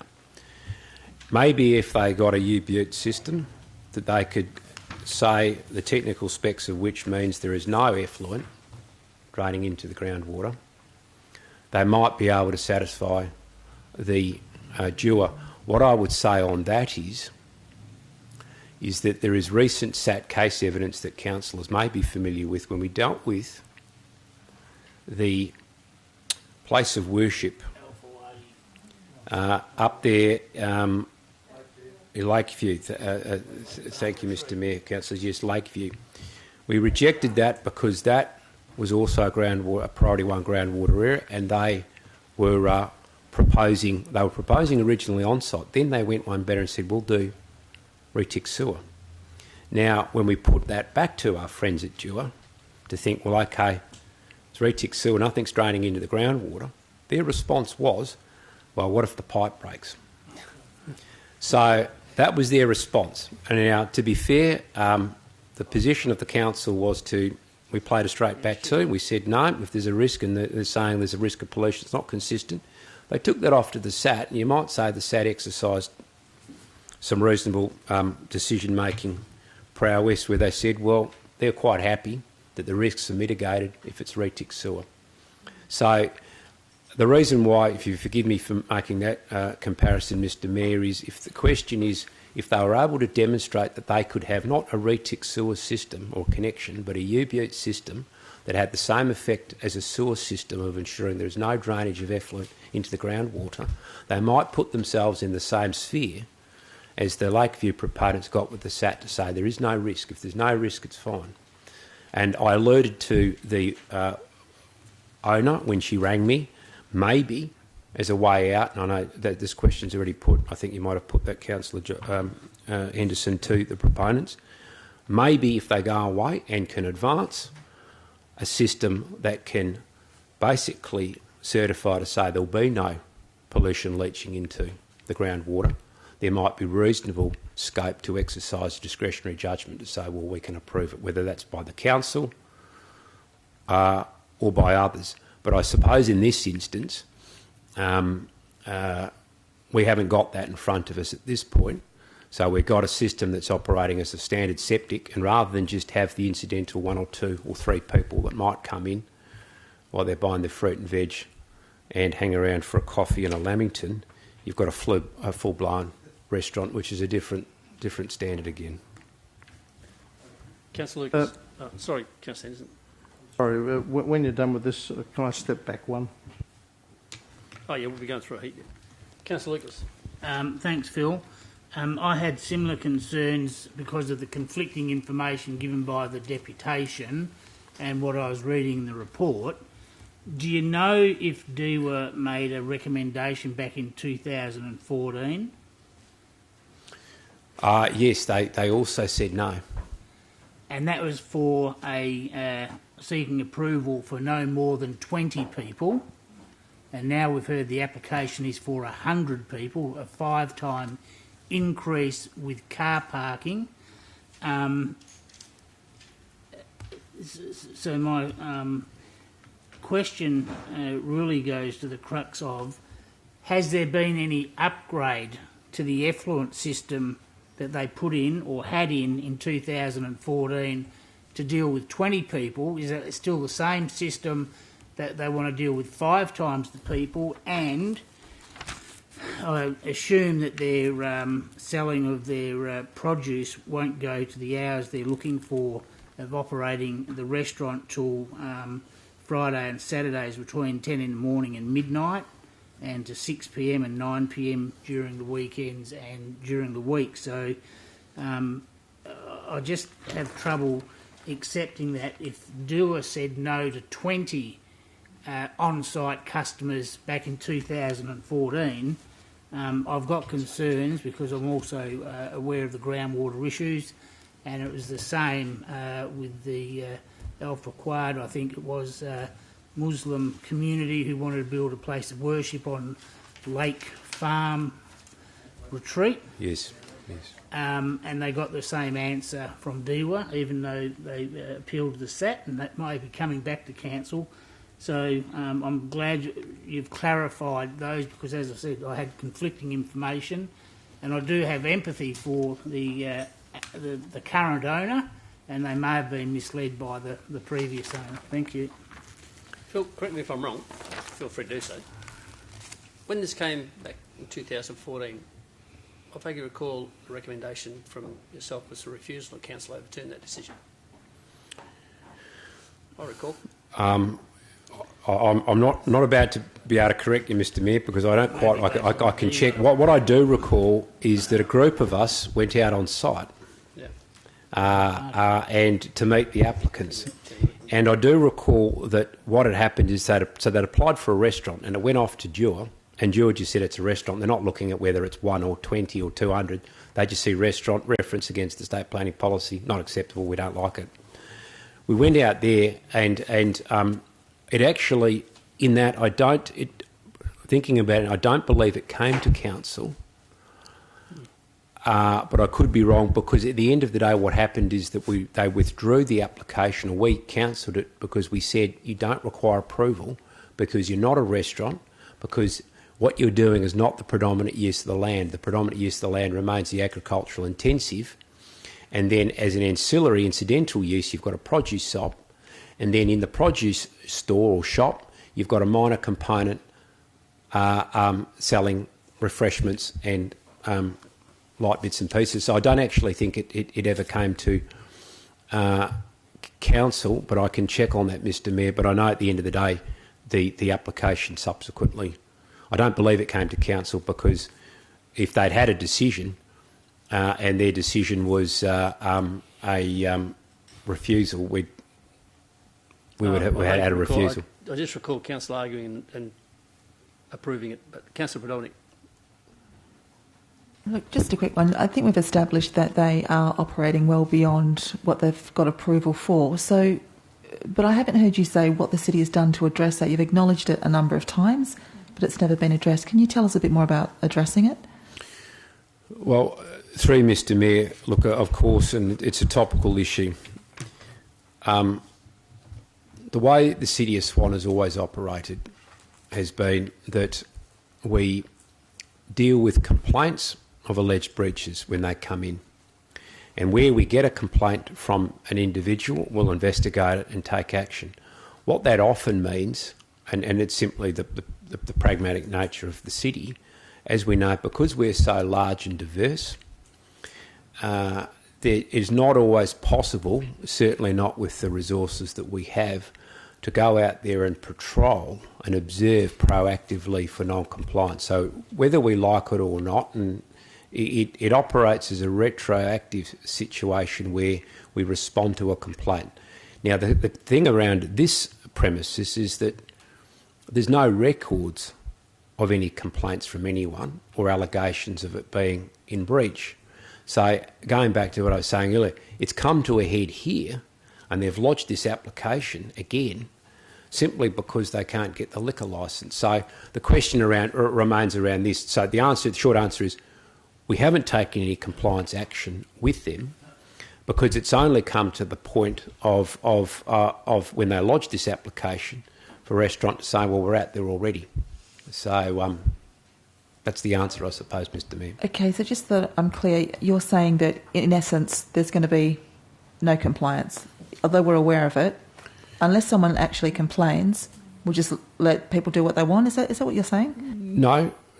That's what we're doing here is when it's brought to our attention as being an issue. Okay, so we'll investigate a complaint. So this is not an application or a property that's got a history of complaints. So the fact that it's come to a head and lodging an application, they're out there operating. It's certainly like, well, I mean, there's many examples we can produce. If we have something that's non-compliant, okay, then we're often in that situation. There's only two options. You can either make them compliant, or you leave them be. I'm not advocating, don't suggest to me in highlighting that, Mr Mayor, that I'm advocating that, or you take enforcement action, which is if they can't make movements to comply, i.e. so they lodge an application, it's rejected, it goes to appeal, it's rejected, and there's no other avenues, then the last resort is, well, you can't comply, you're illegal, you've got to move. Or if you don't do that, then of course, obviously, proponents are just going to say they're operating unlawfully. I'm not advocating that because, of course, that sets a bad example and people will go, if there's no consequences for compliance, why comply? But that's the factual nature of the situation, Mr Mayor. Councillor Richardson.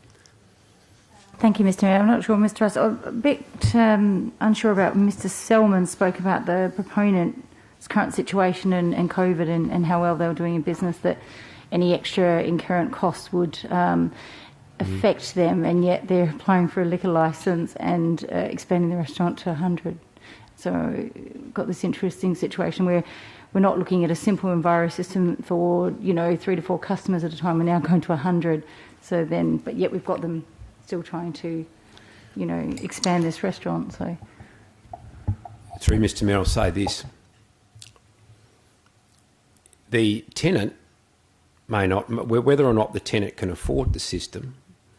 The tenant might be in a situation, I don't know, that the position represented by Mr Salmon is we've inquired from everyone and everyone said we're okay.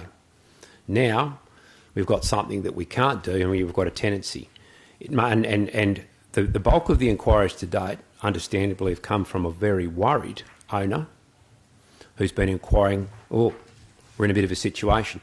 It doesn't necessarily follow that to rectify this situation by upgrading the effluent disposal system, that the cost is borne by the tenant. You might take the view, or the tenant might take the view, well, you've sold me a pup here, maybe you go away and upgrade the effluent disposal system so I can get what you'd purported that I can have, which is a lease on the property for a restaurant. So it may well be full. And to be fair, I'd suggested, because the woman who rang me up distraught says, what can I do? And I suggested, well, you might look at that. You might look at that. So whether or not she's looking at that, I don't know. All right. Any further questions of Phil on anything? Councillor? Yes, if I may. Councillor Anderson.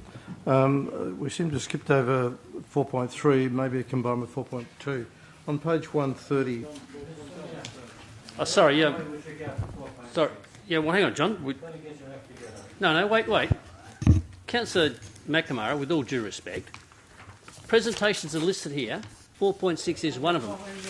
But we'll go to...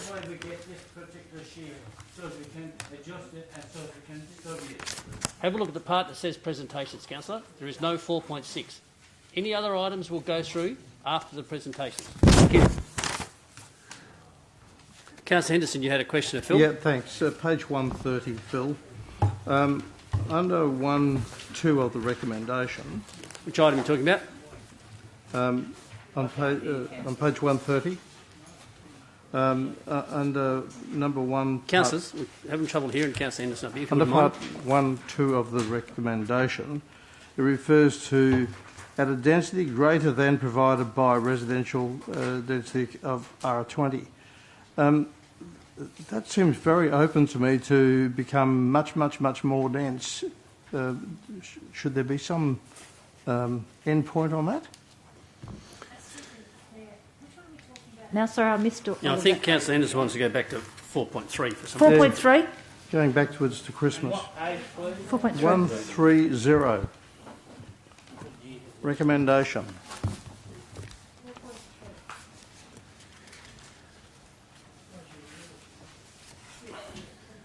Well, three, Mr Mayor, I'll respond to that.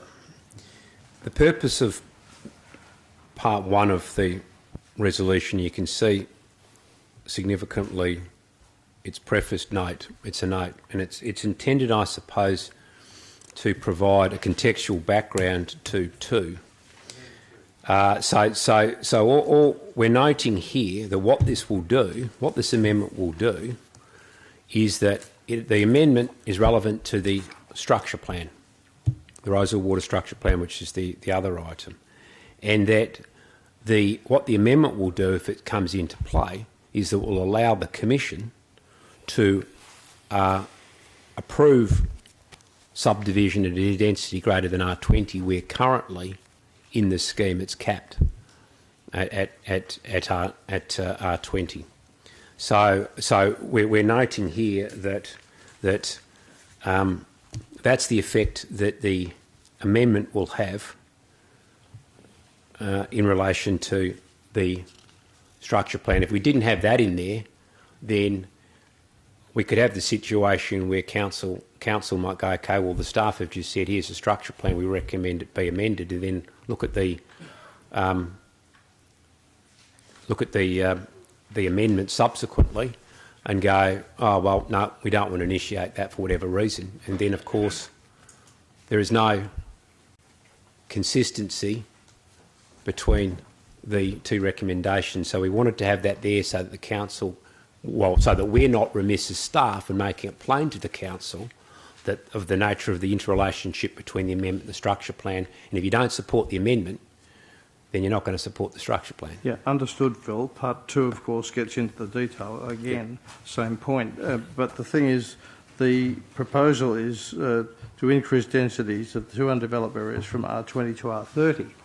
So, so the point is, as it's worded, you can have R100, I would have thought. So I'm trying to see if there should be some limitation, that's all.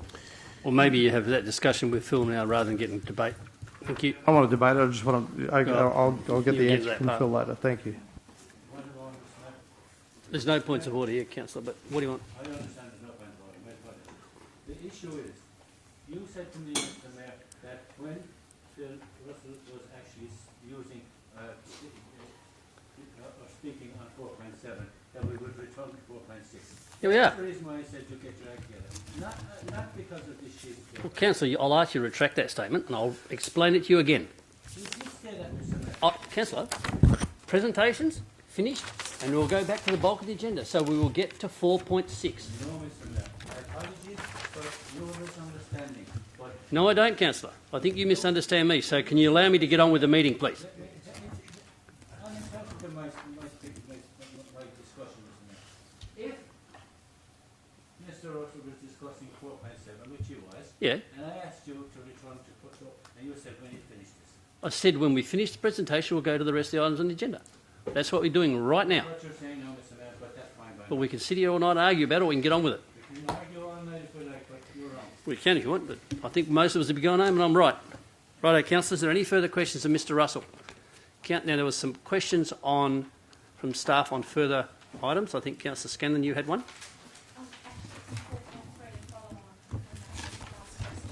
Well, Councillor, I think we've probably had a fair bit Just of it. very, and we very moved on, now we're quickly, going back it's again. a very simple question, if you'll allow me to quickly Okay, well, ask. simple question, and we need Thank to move you on so because much. we've got a lot to do and we're still running late. So, Thank you. Mr Russell, I just wanted to ask you on the 4.2, because in 4.3 the recommendation doesn't stipulate the R30, and I just wanted to look at the recommendation for 4.2, and I can't see the stipulation of R30 there either. It just says in point 2 of the conditions in the table, it says, in which case the applicable density shall be in accordance with the structure plan.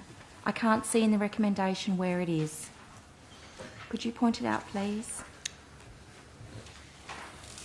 Through Mr Mayor, no, it's quite correct, and I think this is picking up in further detail on Councillor Henderson's question, what's to limit the density, anything above R20. So, look, if the councillors are mindful to advance an alternate motion that might reference in that, as part of the recommendation, I can work with whatever councillor during the week to provide that. Absolutely. Thank you. right, thank you. Now we'll work through the remainder of the agenda. While I got Mr Russell there, Councillor McNamara, you've got a question on a planning item being 4.6, I believe. Mr Mayor, 4.6. Thank you. Thank you very much indeed for your time, Mr Mayor. Number one, the recommendation on 4.6, I honestly believe, and I think that Mr Russell might agree with me with this particular one, that the recommendation is, let me just get it up, yes. Point B, development not acceptable having regard to Schedule 2, Clause 67, S in brackets, B in brackets or T in brackets, whatever it is, of the planning development. Look, we believe, and I believe, that if you mention stuff like this, there should be an attachment showing those particular clauses so that we will understand what you mean by them. I have no idea what you mean by them unless I go in, you know, to find out what the actual, what they mean. Do you understand what me, Mr. Russell? Through Mr Mayor, look, I do, and look, one of the things we're looking at very closely, and I'm acutely aware of dealing with you all in this chamber, is that when I've made these remarks to others, these reports that are prepared by staff are for your benefit. And if there is any part of these reports that are unclear and they're not serving to allow you to comprehend what you're reading and what the recommendations are, then that is a problem, and I will address that, absolutely. Thank you very much for that. Now, the next question is the objections from the neighbours. Was there any objections from the neighbours in this instance? Through you, Mr Mayor, and the key issues on page 248, point 1, 2, 3, 4, the fifth point says, it is noted there are no conditions on the original approval that limit the movement of vehicles to and from the site during specified hours of the day. Furthermore, it is noted that there is no evidence suggesting that there are any issues with the movement of vehicles to and from the site via the driveway to Copley Road from either adjoining eastern and western landowners. So we haven't got anything, and we haven't had any history of complaints as to the vehicle movements under this approval along the driveway down to Copley Road from either of those neighbours. Now, that doesn't suggest, we're just saying we haven't got a record of all of that. We're not purporting to say that those people have absolutely no complaints. We're just saying we don't have any record of that being a problem. Right. So there's no record. That's basically what I want to understand, Mr. Mayor. There is no record of any complaint from the 3 neighbours, and there's only 3 neighbours.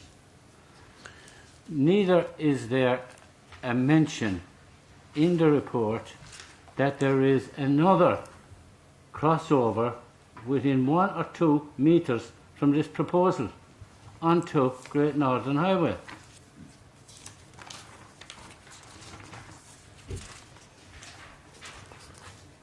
Is that correct? Well, that, as we can see, Mr. Mayor, from the photo, there is a crossover. So, and yes, it is a fact that is not mentioned in the report. Good. Okay. And is there or has there been a traffic study from the proposed 5 a.m. to 8 a.m. implications of those hours, a traffic study on that particular road for the exits onto that road by this particular application?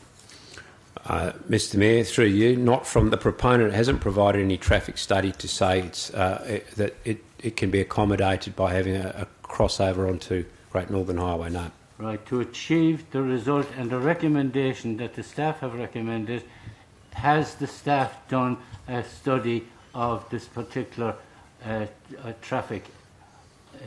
In other words, the dangers that might occur with regard to additional traffic going onto that road? Through Mr. Mayor, no. What I'll say around all of that is it's probably got similar ramifications or similarities to the previous item we were discussing.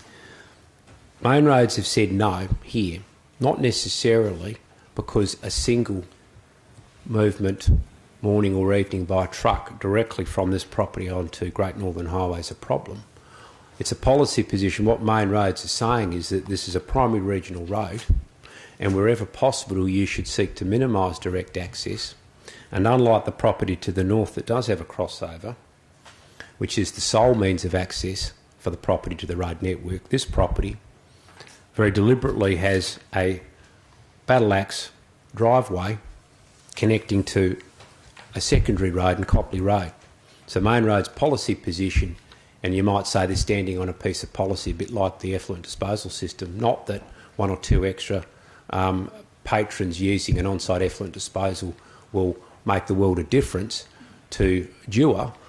As Dewar is saying in that situation, policy position is no restaurants in a priority 1 groundwater area. In this thing it's a policy position, Main Roads are saying no direct access to a primary regional road where you have alternate access as there is in this situation. Not per se that it might make any significant material difference in terms of the amount of traffic this proposal might generate, but simply that there is an alternate means, and from a planning position point of view, the policy is get alternate access where you can, and they clearly can.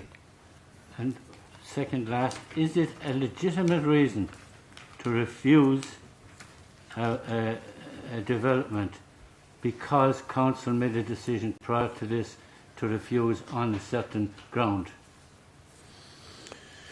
Through Mr. Mayor, the position here is that we're saying there is a development control policy in the planning framework that says you should avoid unnecessary direct access to a primary regional road where there is an alternative. There is an alternative here, so it's consistent with the policy position to say no. And finally, did the proponent state that the reasons for requesting this particular crossover and exit situation was to satisfy the neighbours in the noise at that hour of the morning, where they would be making a lot of noise with empty rubbish bins and empty bins, that they would actually exit onto an area where they would not be affected by that noise? That's correct, Mr. Mayor. I understand the motivation of the proponent, you might say, is to be a good neighbour, to actually, if he comes home late or goes out early in the morning, not to go down his driveway to Copley Road past his neighbours' properties and disrupt them. So the motivation for the application is precisely as Councillor McNamara has intimated. Thank you. Thanks a lot, Mr. Russell. Thank you. Right, well, we've got Mr. Russell. Councillors, any questions on any plan items for Mr. Russell? Do that while you've got here. Councillor Johnson. Yeah, thanks, Mr. Mayor. My question is about 4.5, which is the warehouse in Hazelmere. The main objection that's coming in is about noise, and the report says that the acoustic impacts have been analysed and they are going to, there isn't going to be a problem. But what I can't understand is how, if we've got 24-hour truck operations with trucks reversing at all hours of the day and night, right next to a rural residential area, surely the reversing noise is going to be pretty unpleasant. I can't see how any acoustic barrier at sort of 2 a.m. would stop that truck reversing noise carrying just over the road to the rural residential area. Is there any explanation of that? Well, other than the acoustic modelling that will look at the levels of noise, what the levels need to be, and what the dampening effect, I suppose, of a noise wall or fence will be. They've provided that.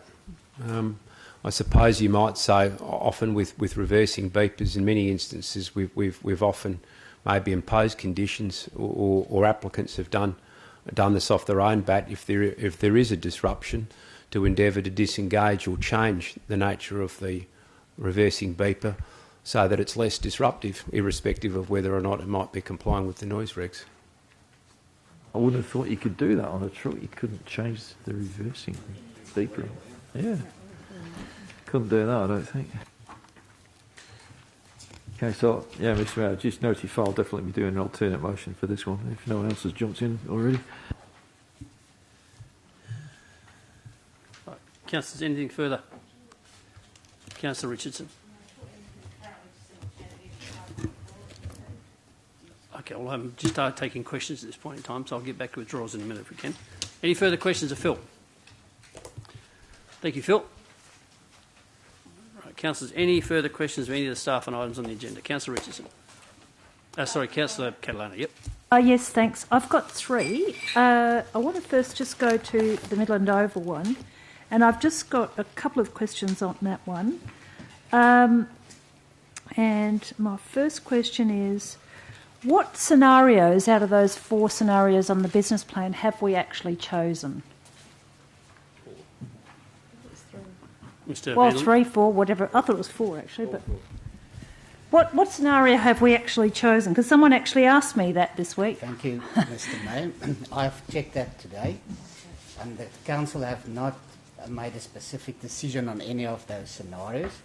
Where we're at in the implementation of the business plan is that early stage of constructing the infrastructure and the public open space. And for all 4 scenarios, the work that's currently being done is the same. So at a point where the infrastructure and the parks have been constructed, the council will have to make a decision with regards to whether they're going to construct the administration building, the community building, and the car parking facility. And at that point, that is where the decision will be made on which scenario will be followed. Thank you. Is that in the business plan? It's going to. It says that once all that's. Can you tell me where it is? Can you tell me what page it is?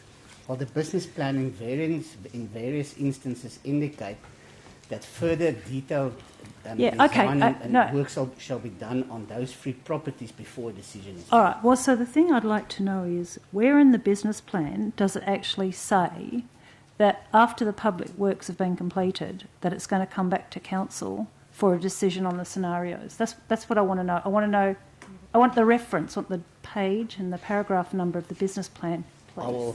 Thank you. Because I've had a read through it and I couldn't find it, but I could be wrong. Definitely could be wrong.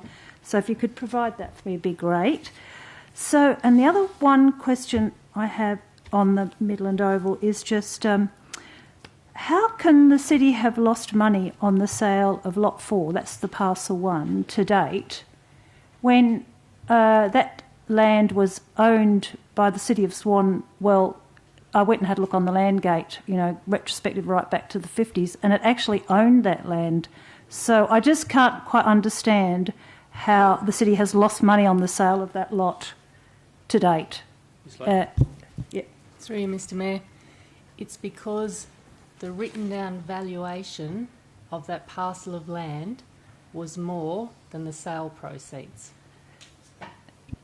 Actually, all right, because I actually had a look at the original business plan for that particular sale or that transaction, and it seems to me that the agreed price was the same as the valued price. Maybe I'm wrong, but if you could please clarify to me where those figures are in the actual business plan for the sale of Lot 4, because I thought it was about 4.15. $4.2 million. Yeah, and that was the value, and it was actually the agreed price paid. So I just do not understand, please, I mean, honestly, genuinely do not understand how that can be written down. Yeah. So if you could give me that in the week, I'm quite happy to have an explanation of that in the week. Mayor, the business plan for the first parcels of land being sold of Lot 4, the agreed price was in the order of $4.2 million. Thank you. The first settlement related to after that property was subdivided to 2 particular lots. The written down value, which is the fair value as at the 2016-17 revaluation, was the amount that's reflected in that annual report. And when you consider the proceeds from the sale for the first component against the written down value for the first component, there is a loss. And that is what's reflected in the annual report. Okay, sorry, I'm just having so much difficulty because it was advertised as 4.2. In the advertised business plan, it was that the proponent was going to pay 4.2 million, and yet later on, at settlement, the price was actually less. The price paid was less, and I just don't understand how that works. And maybe we could have an explanation, just in writing about that. Through you, Mr. Mayor, that's what I was just stating. Yeah. Is that the whole component of Lot 4, the Avenue, Yeah. the agreed price was 4.2 million. Yes. It will occur in 2 settlements. The first settlement has been received. Yes. That is the approximately 2.5. Yeah. The written down value for those components of land is approximately 2.7. And that is what on the books generates a loss. Okay. There is a further settlement. All right. So that's right. And so with that further settlement then, okay, so I think I'm getting it now. So with the further settlement, it means that we're going to reach this figure of 4.2 in total at the final. When the second settlement comes, the whole lot's going to be 4.2 as agreed in the business plan. Is that correct? When the second instalment comes in. Mr. Mayor, we can confirm that in writing. That's one of the Please. questions that the councillors have asked. Thank you very much. That would be great. And so I just got another question to Mr. Coaten, and that's referring to the Workshops Avenue. That's the 1.5. And the community's asked me to ask this one. So what they'd like to know Is this on the agenda, Councillor? Yes, it is. It's 1.5. 1.5? You got page number? Yes, 511.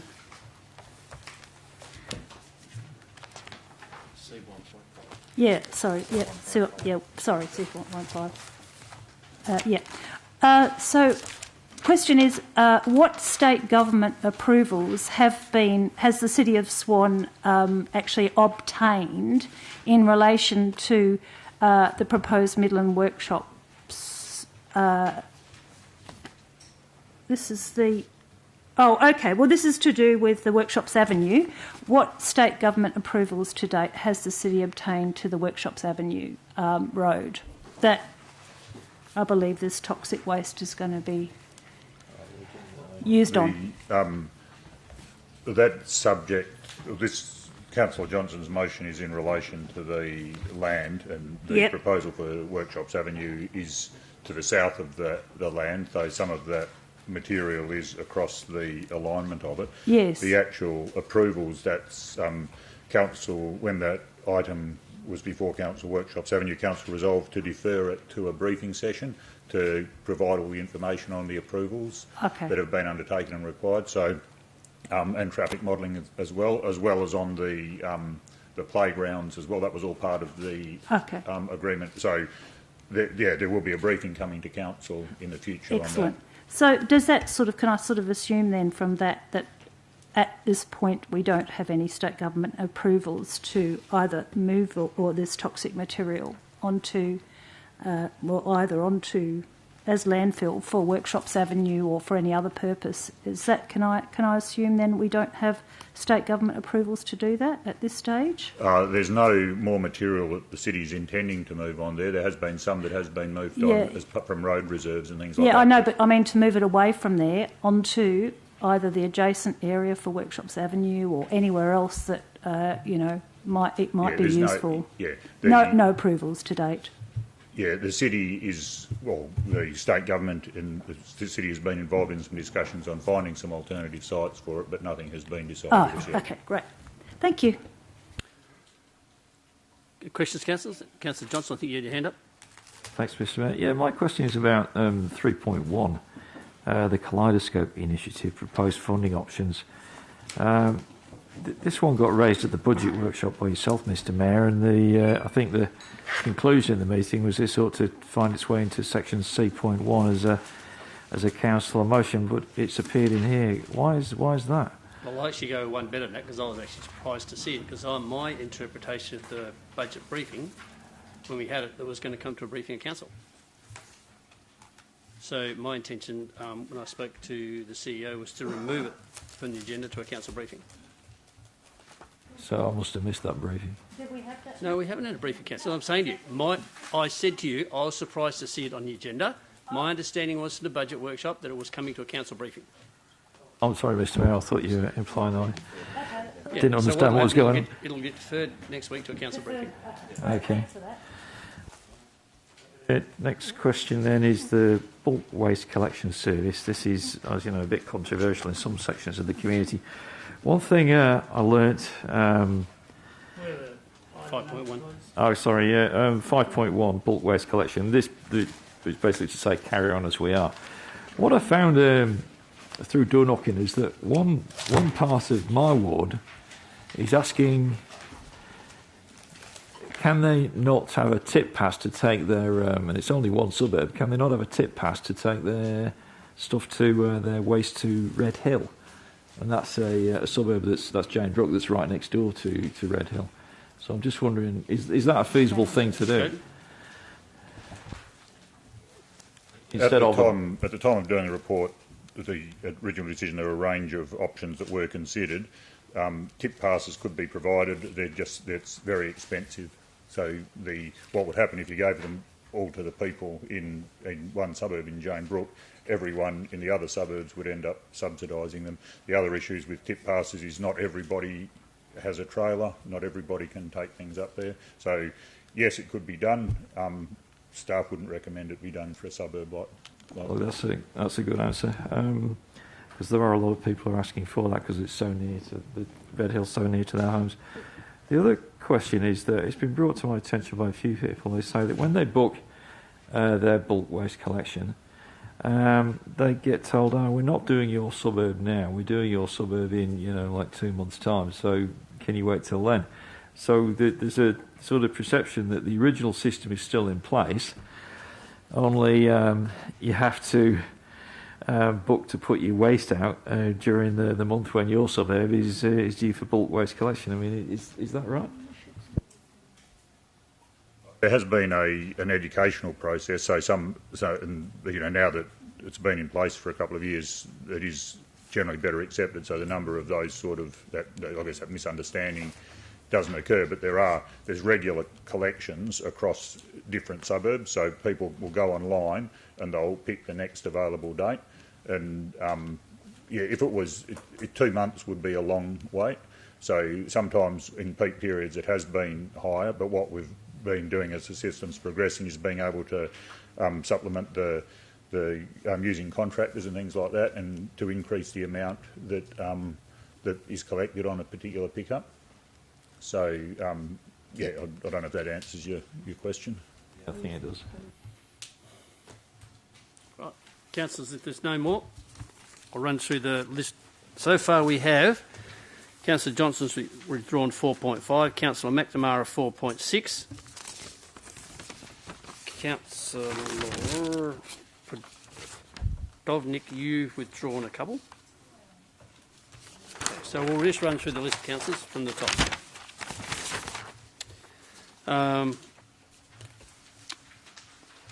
4.1. Yeah, that's going to be deferred. Yep. 4.2.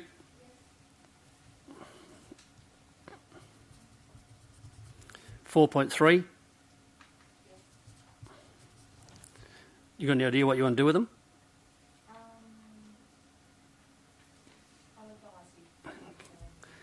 4.4. 4.7. 4.8. 4.9.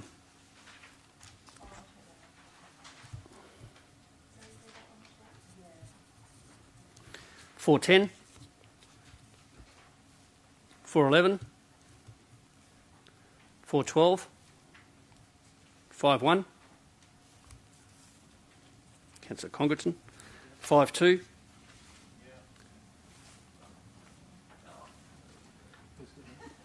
Well, I think Rod might have just beat you, but you two will be working it out, I guess. 5.3. 5.4. Councillor Richardson for 6.1. 6.2. 6.3. Councillor Podovnik, is that one of yours that you were going to withdraw? Okay, 6.4 is Councillor Podovnik.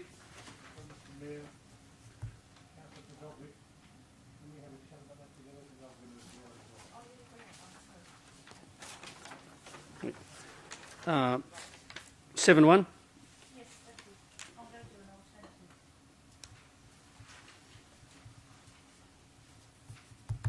8.1.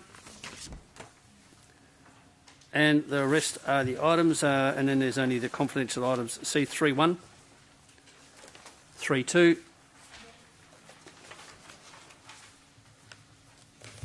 and 3.3. So, Mayor, on 6.4, I have asked staff to expand the chart on the differential rates, and I'll be seeking to incorporate that in the minutes. Okay, thank you. All right, councillors, that comes to the end of the meeting. Thank you all, and drive carefully home.